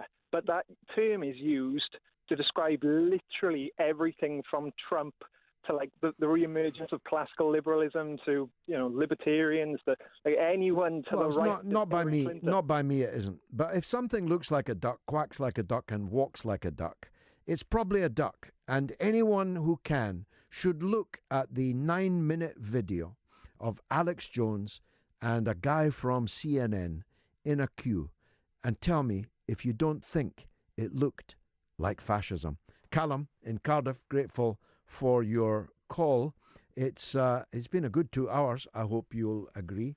The phone number is 0344 499 1000. It's the mother of all talk shows. Now, amongst those who've got bang on exactly the right answer to the question that I asked right at the beginning of what connects these three artists, Keith Moon, whose death anniversary falls today, Mama Cass, who died 4 years earlier, and the late Harry Nielsen. John Locke on Twitter, Ian Wakeland through the website, Janice Barnes on Twitter, the great Ian Lee, my goodness, coming up after me. Stay tuned for him. He truly is great. He's tweeted us. Patrick Vidian on Twitter, Robert Chalmers on Twitter, Mr. Linton tweeted in the correct answer, Toby Hobson on Twitter, and Big Al. Now, there may be others, but so far, that's the people who've got it right. And towards the end of the show, I'll give you the answer. Now, Tim Tate is one of my favourite authors and one of my favourite filmmakers. I fell in love with his work after reading the book and seeing the film of the assassination of Robert F. Kennedy, a man who was of some significance to me in my life. Tim's work, of course, stretches across many, many other subjects, and he's just produced a new book on Icon Books. It's called Hitler's British Traitors, The Secret History of Spies, Saboteurs and Fifth Columnists. And he joins me now on the mother of all talk shows. Tim, welcome back. Thank you very much for having me. Now, it is true, isn't it, that if Hitler had arrived at the Channel ports, sections of the British ruling class would have been rushing out to sell them financial services. Sections of the British aristocracy would have been inviting them to their country homes. And your book proves that, doesn't it? Well, what the book shows is on the basis of files which have been kept secret for the best part of 70 years, MI5 infiltrated 3 very serious, very well advanced plots for a violent fascist uprising which was to take place just as soon as Hitler's troops landed in Britain. Yes. Tell us something about these 3 plots. Well, there were 3, they're separate plots, but they overlap in that some of the personnel are the same throughout them, and they are all run by leading, well-protected, well-cosseted figures of the establishment and the aristocracy. One was run by Archibald Moore Ramsay, who was a Conservative MP and carried on being a Conservative MP throughout the war. One was run by a former independent Labour MP called John Beckett, and the third was run by, and the most serious, I think, run by a man called Dr. Lee Vaughan Henry, who was a celebrated musicologist, composer, had conducted performances for the royal family, and was a vehement, violent, die-hard anti-Semite and fascist. It is extraordinary that such people were in our midst, but we already knew that there were a large number of them, particularly in the upper reaches, where anti-Semitism was rife, and where admiration for Hitler's crushing of the left, the communists, the socialists, the trade unions, and so on, and his potential as a bulwark against and maybe even a destroyer of the Soviet Union. What is different, therefore, about your book?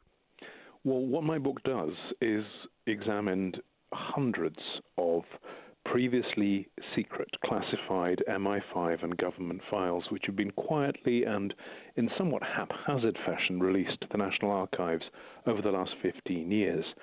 And those files show unquestionably that there were serious plots by serious and seriously well-connected fascists, not just to overthrow the democratically elected government in this country, but to carry out sabotage, to carry out espionage, and to work on behalf of the Nazi regime, and that many of them did.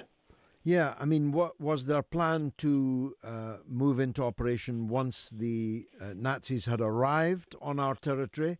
Or were they actually seeking to sabotage the war effort on an ongoing basis? Both is the simple and rather unpleasant answer to that. The 3 coup plots which are detailed in the files were all dependent on Hitler's troops arriving in Britain. And in fact, the evidence is from undercover MI5 officers working within these fascist organizations, and they reported word for word what the leaders said, and that was, as soon as Hitler's troops land, we'll be out on the streets, we'll be armed, and we will take over, and we're going to install a puppet government. At the same time, other fascists and other fascist groups were carrying out sabotage. They were cutting military communication lines. They were providing military intelligence to Berlin, and this was not just a series of isolated cases. To a degree, they were organized, and they were organized by each other. Now, the Conservative MP remained an MP throughout the war, you say. Beckett was interned. I know his son, I've read his book. Francis Beckett, celebrated left-wing author. But Beckett had broken with Mosley at that point, but they were all interned together. The third person you named, were they interned also? Yeah, all of those were interned. And when you talk about the Conservative MP, Archibald Moore Ramsay, he spent much of the war in internment, but even though he was in prison in internment, he was allowed to continue as a Conservative MP and continued to draw his £600 a year salary. How very interesting. And was welcomed back into the fold at the end of his internment. Wow. Now, does Mosley feature, because he's the most famous of Britain's fascists, does he feature in the book at all? He does, but Mosley and the British Union of Fascists, that was, if you like, the premium brand of fascism, the best well-known. Yeah. What these files, and I have to go back and say this is all based on declassified files, what they show is that the British Union of Fascists, by and large, was probably not the greatest problem. What was far more dangerous were the smaller groups like the Nordic League and organizations like that, which had maybe 4,000 to 5,000 members each, and which operated in the shadows of the BUF. Very interesting. Now, your book came out yesterday. Where can people get it? It's available in all good bookshops, as they say, and also on Amazon. Well, I'll be your first reader. I'll certainly be your first purchaser tonight. I'll purchase it from Amazon on the way home. Tim Tate, the very best of luck with the book. It's a subject of great importance, especially as there's a lot of talk of fascism in Britain at the moment. Thank you very much for joining us. Tim Tate, author of Hitler's British Traitors. How very, very interesting. The great Mama Cass. Mama Cass, Keith Moon, Harry Nielsen, what do they all have in common? Hugh very graciously writes back, I see regarding the picture, fair enough. Glad that's the reason, because I respect you and that's been bugging me for a bit. Thanks for taking the time. Appreciate it. Keep up the good fight. Thanks, Hugh. And Brian Jones says, George, you hate CNN more than Alex Jones. You stated you hate Owen Jones. You're always slating Mr. Lefty. You don't think Steve Bannon is a fascist, the man who said wear your racism on your sleeve with pride.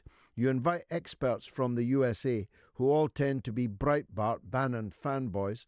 When are you going to come out of the closet and now admit what you really are? What am I really, Brian? Am I a fascist? Am I the alt-right now? John Le Boutillier is a respected American former congressman. The idea that he's a Breitbart or Bannon fanboy is absurd. If you mean Lee Stranahan, he has decisively broken from Bannon and Breitbart and now works for Sputnik Radio, the clue being in the name. I'm not aware of any other American that is ever on this show that is a Breitbart Bannon fanboy. I don't know if the quote you attribute to Bannon is accurate. If it is, it would establish that he's a racist. But there's a difference between a racist and a fascist. The nomenclature here is important.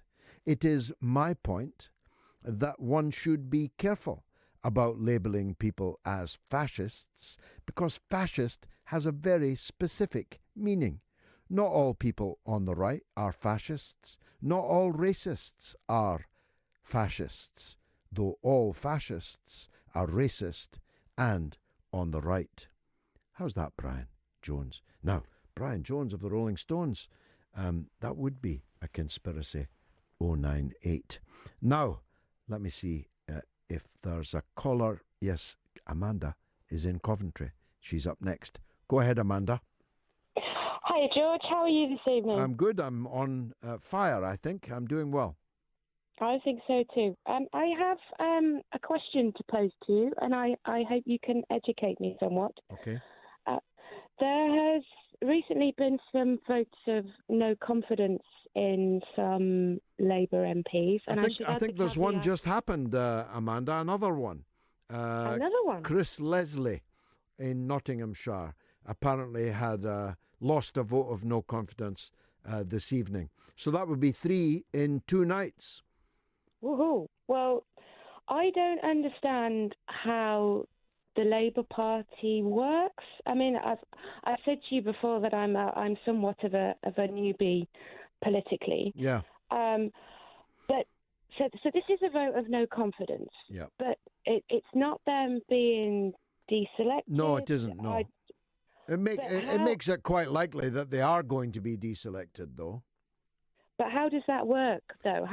Well, there's a trigger. And I should add the caveat that I am quite happy with my MP, by the way. So. Okay. Well, what happens is if the members, and by that I mean the members in their branches and the affiliated trade union branches, if 50% of them indicate a wish for the MP to continue, then there is no ballot of the whole membership as to that person's candidature.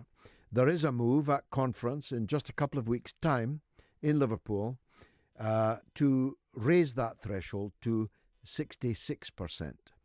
That would mean you would need to get 66% of all the party branches and affiliated organisations nominating the sitting candidate to avoid a reselection ballot. If you got less than 66%, there would be a ballot of all the members of the party as to who should be the candidate at the next election. Now, I believe it should be automatic.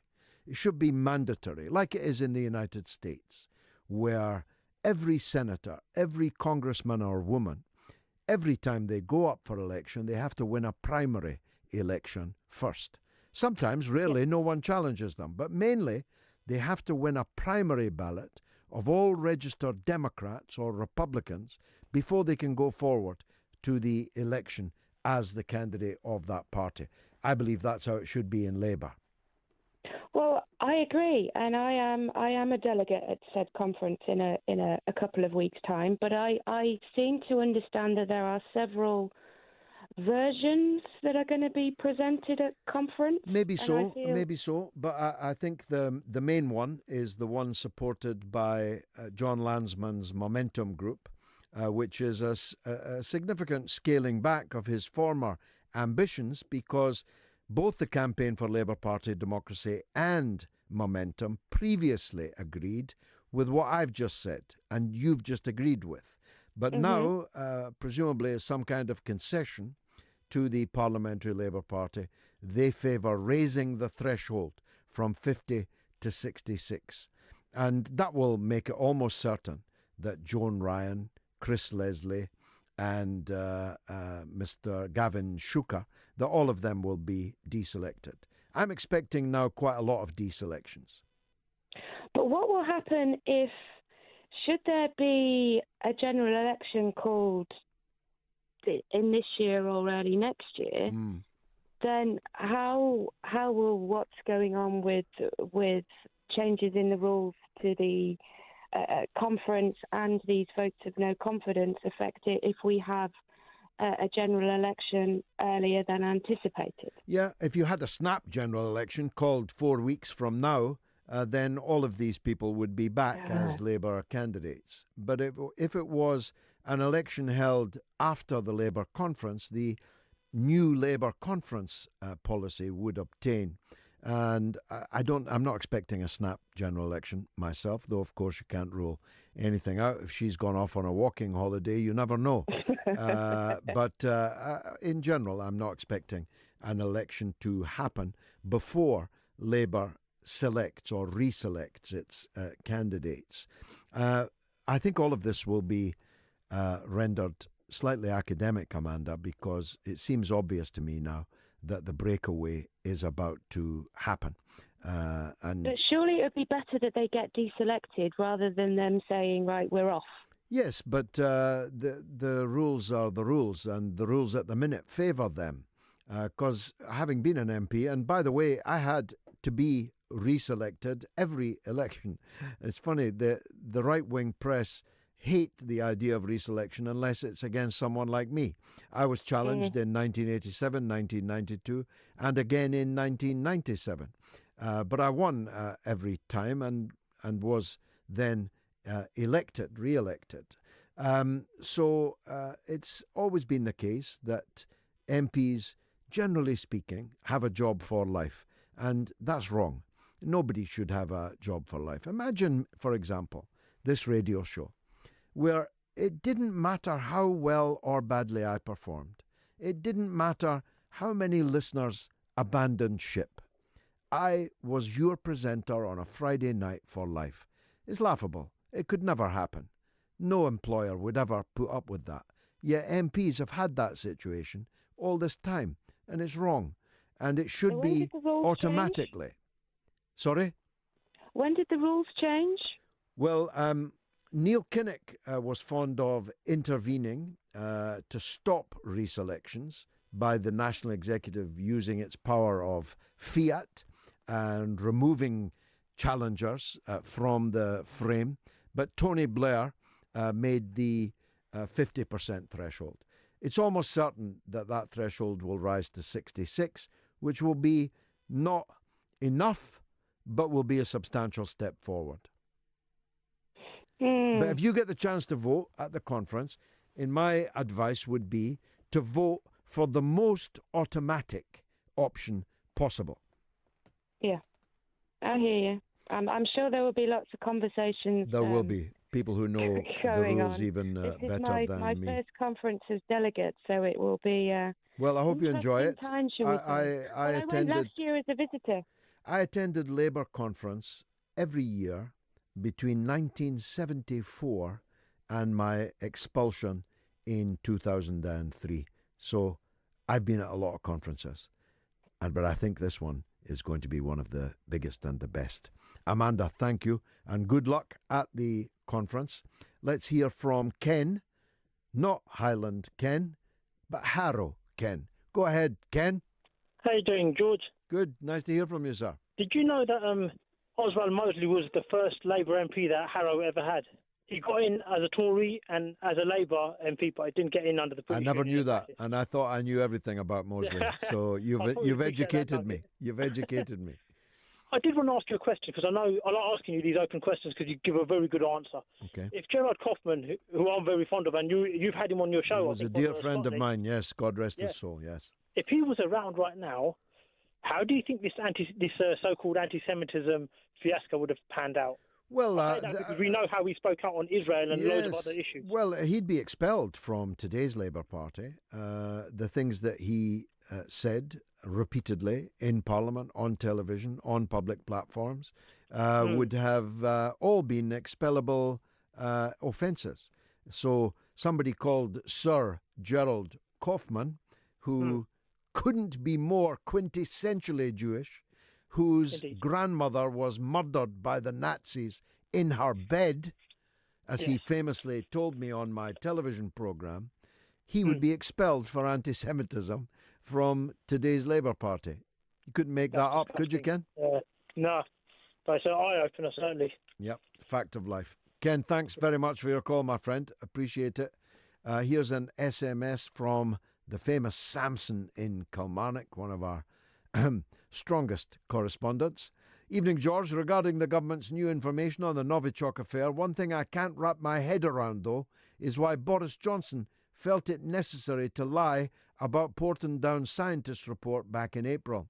He claimed the scientists explicitly implicated the Russian state. This was a massive falsehood, which, when exposed, irreparably destroyed all government credibility. Normally, one has no motive to lie when the evidence is truly overwhelmingly in one's favour, as the government of Theresa May claimed. Boris Johnson lying, heaven forfend. John Hodgkins says, George, calling the war criminal Tony Blair and his new Labour jokers moderates is quite a stretch. The sooner they're removed from the Labour Party candidate list, the better. Cheers, John Hodgkins. That appears to be well underway now. Dave Donald, BME, says, do you think Paul Dacre, recently departed, promoted editor of the Daily Mail, will get a nod in the New Year's dishonour list for services to the Conservative Party? Dave, is the Pope a Catholic? Do bears defecate in the woods? Russell says, old fart Cable, seller of the Royal Mail, is leaving his dying party, and the rancid corpse of washed-up B. Liar keeps being regurgitated by the BBC Corp. Indeed. Dr. Fath, URS, says, George, the establishment are trying their utmost to convince all the loyal members of Labour that their party, the biggest party in the UK by a long way, are in the minority. Nobody even asked Blair that. Nobody said to Blair, well, you're painting a picture of Corbyn and Labour as being existentially threatened. That is to say, their existence is threatened. But they're 4 points ahead of the government despite 3 consecutive years of wall-to-wall smear, propaganda, disinformation. They're 4 points ahead. Alice Mouse says, very disappointed by the outgoing NEC adopting the full IHRA. This is dangerous and divisive to Israelis, Jews and Palestinians. Amen. And Tony says, George, I'm no warmonger, and is this Tony Blair? Tony says, George, I'm no warmonger and I detest violence, but I think we should remind Mr. Putin and his gangster government that the UK has nuclear weapons and we are a country not to be messed with, says Tony in Leeds. Yes, Tony. Mr. Putin, of course, has no nuclear weapons himself. Madge says, would Watergate have been exposed if there had been no journalists who saw the holes in the evidence and kept digging to get the truth? #Russia. It is a truly remarkable thing, Madge. In my lifetime and yours, I'm inferring from your text, we've gone from Watergate to the tsunami of fake news in our mass media today. Donny says, evening, George. Like many, I find it hard to take Boris Johnson seriously and question his credibility in general. His sister Rachel, who recently joined the Liberal Democrats in a bid to block Brexit, is head-scratching, an odd family, to say the least. Well, to be fair, you've got no guarantee that your family members will share your own politics. Look at the family of Mr. Ben. But perhaps least said about that, the better. Terry Eaton says, George, nobody with an ounce of sense would believe the story that's being pushed by May regarding the Scripal affair. I wouldn't believe a word she says. Why would anyone without proof? Show us the proof that Russia was involved at the highest level, as, of course, Mrs. May claimed. I myself don't believe a word the government tells me. And not just this government, but any government. And after what happened in the run-up to the Iraq war, why would you? Andrew is in Edinburgh. He's welcome. Andrew, welcome to the show. Yes, good evening, George. Evening, sir. Yes, I just Go wanted. ahead. I just wanted to talk about Tony Blair's recent comments on with Nick Robinson's, etc. Yes. I think it's wrong in what he said of that he was talking about moderates have lost the party and they'll never take it back. I disagree exactly. I think he's wrong, and I think he's totally lost his marbles. That he thinks moderates should take it back, etc. It's very last century. It's very last century wording, isn't it? I mean, didn't they give that up decades ago? What does moderate mean? Moderately pro-war? Moderately pro-privatisation? Moderately pro-inequality? What's moderate about that? No, I was shocked by his Nick Robinson's interview, and I was shocked that Nick Robinson didn't come back. And now I feel, and like a lot of people, which I'm sure you do, people are thinking the Westminster media bubble, they've lost their marbles. I think the Westminster media bubble have lost their marbles. Well, I certainly think they're on a suicide mission. As their numbers go down and their economic model collapses underneath them, they're doing everything they can to turn the people of the country further against them. And the poll I've been talking about all night is a good example of that. If you spend all day and every day maligning the leader of the opposition rather than the people who are in power, and the leader of the opposition maintains a healthy lead in the opinion polls, you'd think somebody somewhere would say, hey, people are no longer listening to us. No, absolutely correct. And what they won't tell you is the Times survey that came out, I think, Sunday and Monday. The Times survey that came out, and it turned around and said that outside London, the anti-Semitism hasn't even touched the area. That was the Times. It's a bubble. It's a bubble issue, Andrew. If you go around any estate in Edinburgh, if you go around any street in the north of England, in the west of England, in South Wales, and so on, they won't know what you're talking about. This is an issue that has obsessed a political and media class over the last couple of years, particularly this summer, but it has not cut through to the public, and the opinion polls prove that.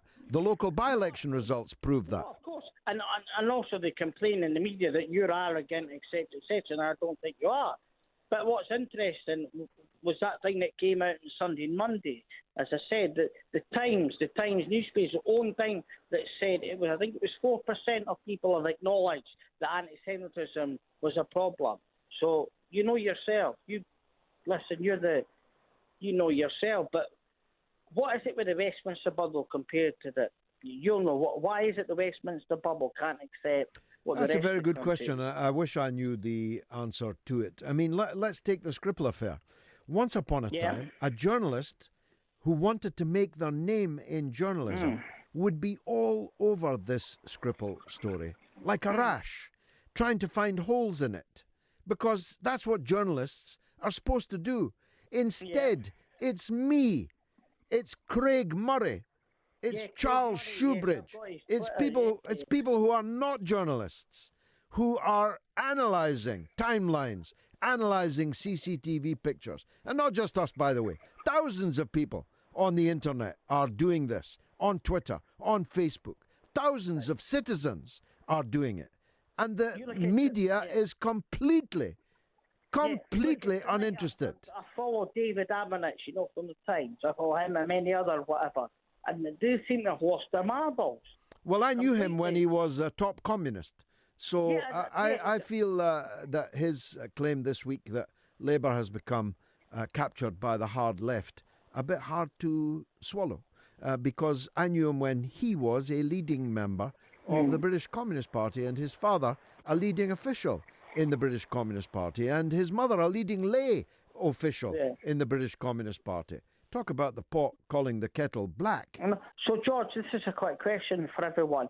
Everyone that follows Corbyn, I'm an ex-soldier myself, so everyone that follows Corbyn that thinks that he's going to offer, he isn't perfect. Everyone knows that. Everyone that follows Corbyn has been accused of being a communist, a cult member and all that.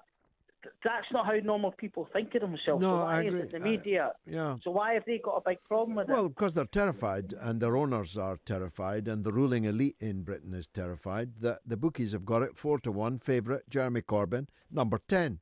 They are terrified when they look at the opinion polls, even when they don't talk about it. 4% lead for Labour after all this propaganda. Labour, Corbyn, 4% in the lead. So they're terrified because the economic, social, political model and foreign affairs model that they support may be substantially at risk. That's why. So how do you think it'll go now with Norma today talking about he's changed his tact actually, he's been less aggressive. He's talking about let's not attack Labour, let's talk about attacking the Tories. Well, I didn't see that, Andrew, but I saw his piece in the New Statesman in which he said that if there is a breakaway, it's Jeremy Corbyn's fault. It's not the fault of those that break away. It's Jeremy Corbyn's fault. Ryan, I think it was John Ryan that was that last night that was being deselected as such. Joan Ryan was no confidence, as was Gavin Shuker, and as has allegedly, I've only got Twitter to show for it, but allegedly he was also no confidence. Shuker guy? This is the one I don't... Chris Leslie. Right. Okay. Okay. Look, Andrew, I'll need to go because I need to take a break. What a performer she was. Mama Cass of the Mamas and the Papas. Check them out. That's what I advise younger listeners to do. Midnight Owl points out that Chris Leslie MP did indeed lose a no confidence vote, and he gives Mr. Leslie's response in the Nottingham Post. quote, "Our party has been infiltrated by the intolerant hard left, and the move has been orchestrated nationally." So at least he took it gracefully. Scott is in Glasgow, and he's the next caller. Go ahead, Scott. Yeah, hello, George. Hi. Yeah, the hard left. As we know, in Iceland, Corbyn would be almost right. Yeah, exactly. Yeah. But it shows we're all trots. Rabble. Even though I've been fighting trots all my life, but we're all trots or Russian bots. Exactly. Yeah. So I mean, it goes to show how far we've come, or how right we've come. To have Corbyn described as hard left. I mean, what is hard left? Anyway, it's not a reason I called. But the last time I spoke to you, I was wondering whether it would be a wise move to put my own personal feelings with my business. Oh, yes, I remember that call, yes. Yes. And I took your advice, and I got lambasted as anti-British and all that several tweets later, and I'm thinking, oh, God. It's a very strange term, patriot or patriot or whatever. If you agree with all the pillars of society, the church, the military, the government, and all the things that have been distinctly unpatriotic, in fact. Mm-hmm. If you disagree with them, then you are called unpatriotic. It's quite bizarre. Well, look, as Dr. Johnson said, patriotism is the last refuge of the scoundrel. When they can no longer defend what they are saying and doing, blow the trumpet and accuse people of being unpatriotic. It's all nonsense. It's the people who love this country the most are the people who don't want it to be misused, abused. They don't want our soldiers to be sent into unnecessary wars where, amongst other things, they themselves could be killed. We don't want our country to be despoiled through super exploitation of our natural resources. We don't want our British people to be exploited at work. We want them to have rights and so on. That's patriotism. Indeed, George. No, I want my Ministry of Defence to be the Ministry of Defence, not Ministry of Attack. Exactly. Very good point. Scott, great call. I've got to press on, pal. Thank you very much indeed for that. Here's the legend that is Norma in Bristol. Hello, George. Hi, Norma. Well, the Scripals. Yes. There's some crazy caps, and I worry, really. I don't mind a conspiracy theory, but it doesn't add up. The first question is, why isn't Sergei Skripal himself interviewed by the police? Well, he could clear all these matters up, couldn't he? I'm sure he has been interviewed by the police, but can't we hear from him? Well, it's like he can be in an room, anonymised setting, but he'd be able to tell us what happened. Yeah, well, I don't. He's thousands of miles away, at our expense. No expense spared. Nobody knows where he is. Well, the Daily Mail knows. They say he's thousands of miles away, and no expense is being spared on him and Julia's ongoing life, presumably for the rest of their lives. That's quite a public expenditure commitment. But why is it necessary? Why can't Mr. Scripal or Miss Scripal, why can't they tell us what happened? Exactly. And the other thing is, you said that the Scripals had a 4-hour switch off on their telephones. Now, how could the Scripals have met their assassins on the 4th of March, which was my birthday, so I remember it's the 4th of March, if the Scripals left at 9 o'clock and these mugs, that they call them, at noon, they couldn't have got together, could they? They could have, yeah. The Scripals didn't fall victim to what happened to them until very much later in the afternoon. So we don't know what the Scripals were doing. We don't know when any meeting might have started or when it finished, and we don't know what happened in it. But the timeline makes one thing absolutely undeniably clear, that they could not have painted the Novichok on the doorknob of the house because the Scripals had long That's ago right, left the yeah. house, and they have never and will never return to it. Well, no. I mean, to be honest, I'm just going to relax in a minute and stop worrying. Well, you should always relax, but you shouldn't let your mind rest over much. No. It's important to keep on top of this story, because if we don't, Norma, nobody else is going to. No, I know. Darling, it's wonderful to hear your voice. We'll need to bring our show down to Bristol just so we can meet you. Great, yeah, lovely. Thank you okay very then, much. George, thank you. Many thanks. Andrew says, how did the police get hold of 2 studio-quality portrait photographs of the 2 Russians? Clearly not from CCTV. It's as if they were posed. I'm working on the assumption, Andrew, that these are their visa application pictures. They certainly look like that to me, which makes it even more inexplicable, if they have the pictures from their visa application, how the head of the Counter-terrorism squad could tell the BBC that he didn't know what kind of visa these 2 men had entered Britain on. That's utterly inexplicable. Chris is in Colchester. Go ahead, Chris. Hi, George. Hi, mate. I'm getting annoyed with this whole thing about where people who are questioning, saying that I'm sort of not loyal to my country. Well, they haven't said it to me, but I've heard it a lot on other radio stations. Let's Bash Corbyn station, particularly. Yes.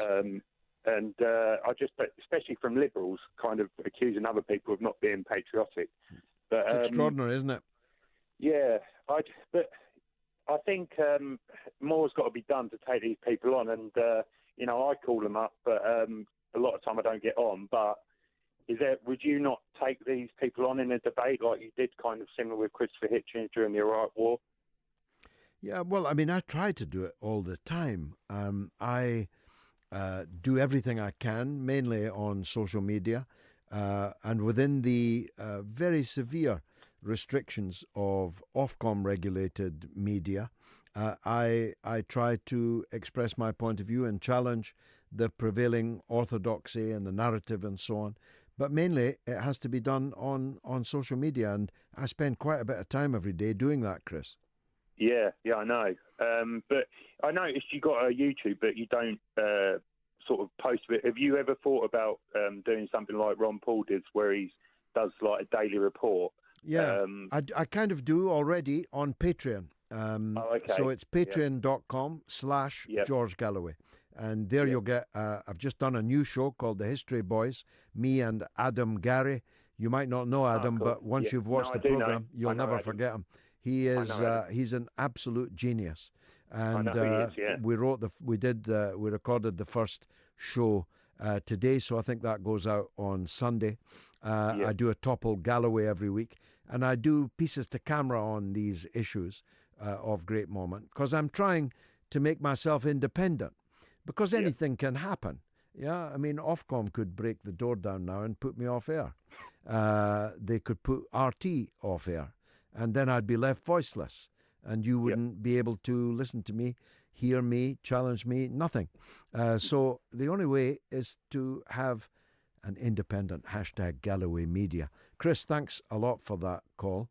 Subun99 says, oh my God, did I hear George Galloway correctly when he said that the hotel owner was not told that Novichok was found in his hotel? According to Theresa May, not even told to wipe everything down with baby wipes. It's a very serious point, actually. The hotel owner yesterday said that he had not been told that these 2 Russians had stayed in his hotel, and that he still didn't know what room they'd slept in. But the police said in their press conference this week that traces of Novichok were found in their hotel room. Now, as they never went back to their hotel room after their visit to Salisbury on the Sunday, that means that they had Novichok in that hotel room. But the owner wasn't told, the cleaners weren't told, the guests weren't told. What do you make of that? What is anyone supposed to make of that? Tony X, my dear friend of the protest board, says, Charles Shoebridge, what a sublimely wonderful mind that man has. He's a national treasure, actually, Tony. Big Al says, George, could you explain to me why we would blame Russia for the attack? And why, if we know it's not them going after the government who did do this? Why blame a murder on someone who didn't do it? It doesn't make sense. I think that's the epitaph of the evening, Al. It doesn't make sense. Tony from Stirling says, the problem Blair and his underlings have is that people are judged by their actions rather than their words. If Tony Blair told me the sky was blue, I'd have to stick my head out of the window just to make sure. Honest man Corbyn is winning, no matter how loudly they shout. And Peter in Glasgow says, they thought they would have had their war by now. That's why their explanation to this event is so bizarre. They should have employed the producers of Emmerdale. They have more believable disasters. Is that still going, Emmerdale? And an SMS from Eddie in Islington says, my sister phoned me to say, did you see that shocking interview by Piers Morgan and Susanna Reid with Ken Livingstone? She said they were truly awful. Try and watch it on the 5th of September, Breakfast TV. Well, you'll be able to hear from Ken Livingstone himself on stage with me at the St George's Hall in Liverpool tomorrow night and in other places in the weeks to come. Tony says Alex Jones is an abusive bully. He played with fire on Twitter's rules and got burned. End of story. And Tony goes on, I know the connection. Cass, Moon and Nielsen. But I won't spoil it for Twitter. I'll let the master produce the denouement. How very kind, and what gentleman you are. Okay, here it is. Harry Nielsen owned a flat in London in which, in 1974, Mama Cass died. And on this day, in 1978, Keith Moon also died in that flat. I don't know if they're still letting that flat out. I wouldn't want to live in it. Two great icons of the world's music scene both passed away in the same flat owned by a man, Harry Nielsen, of such considerable musical genius that his loss is felt today. Well, it's been marvellous for me. I hope it was for you. And if it was, come back next Friday at the same time, same place, here on Talk Radio, and bring another listener with you so the management can tell that we're building a truly big audience here. Stay tuned for the surreally brilliant Ian Lee and Flippin' Kath after this.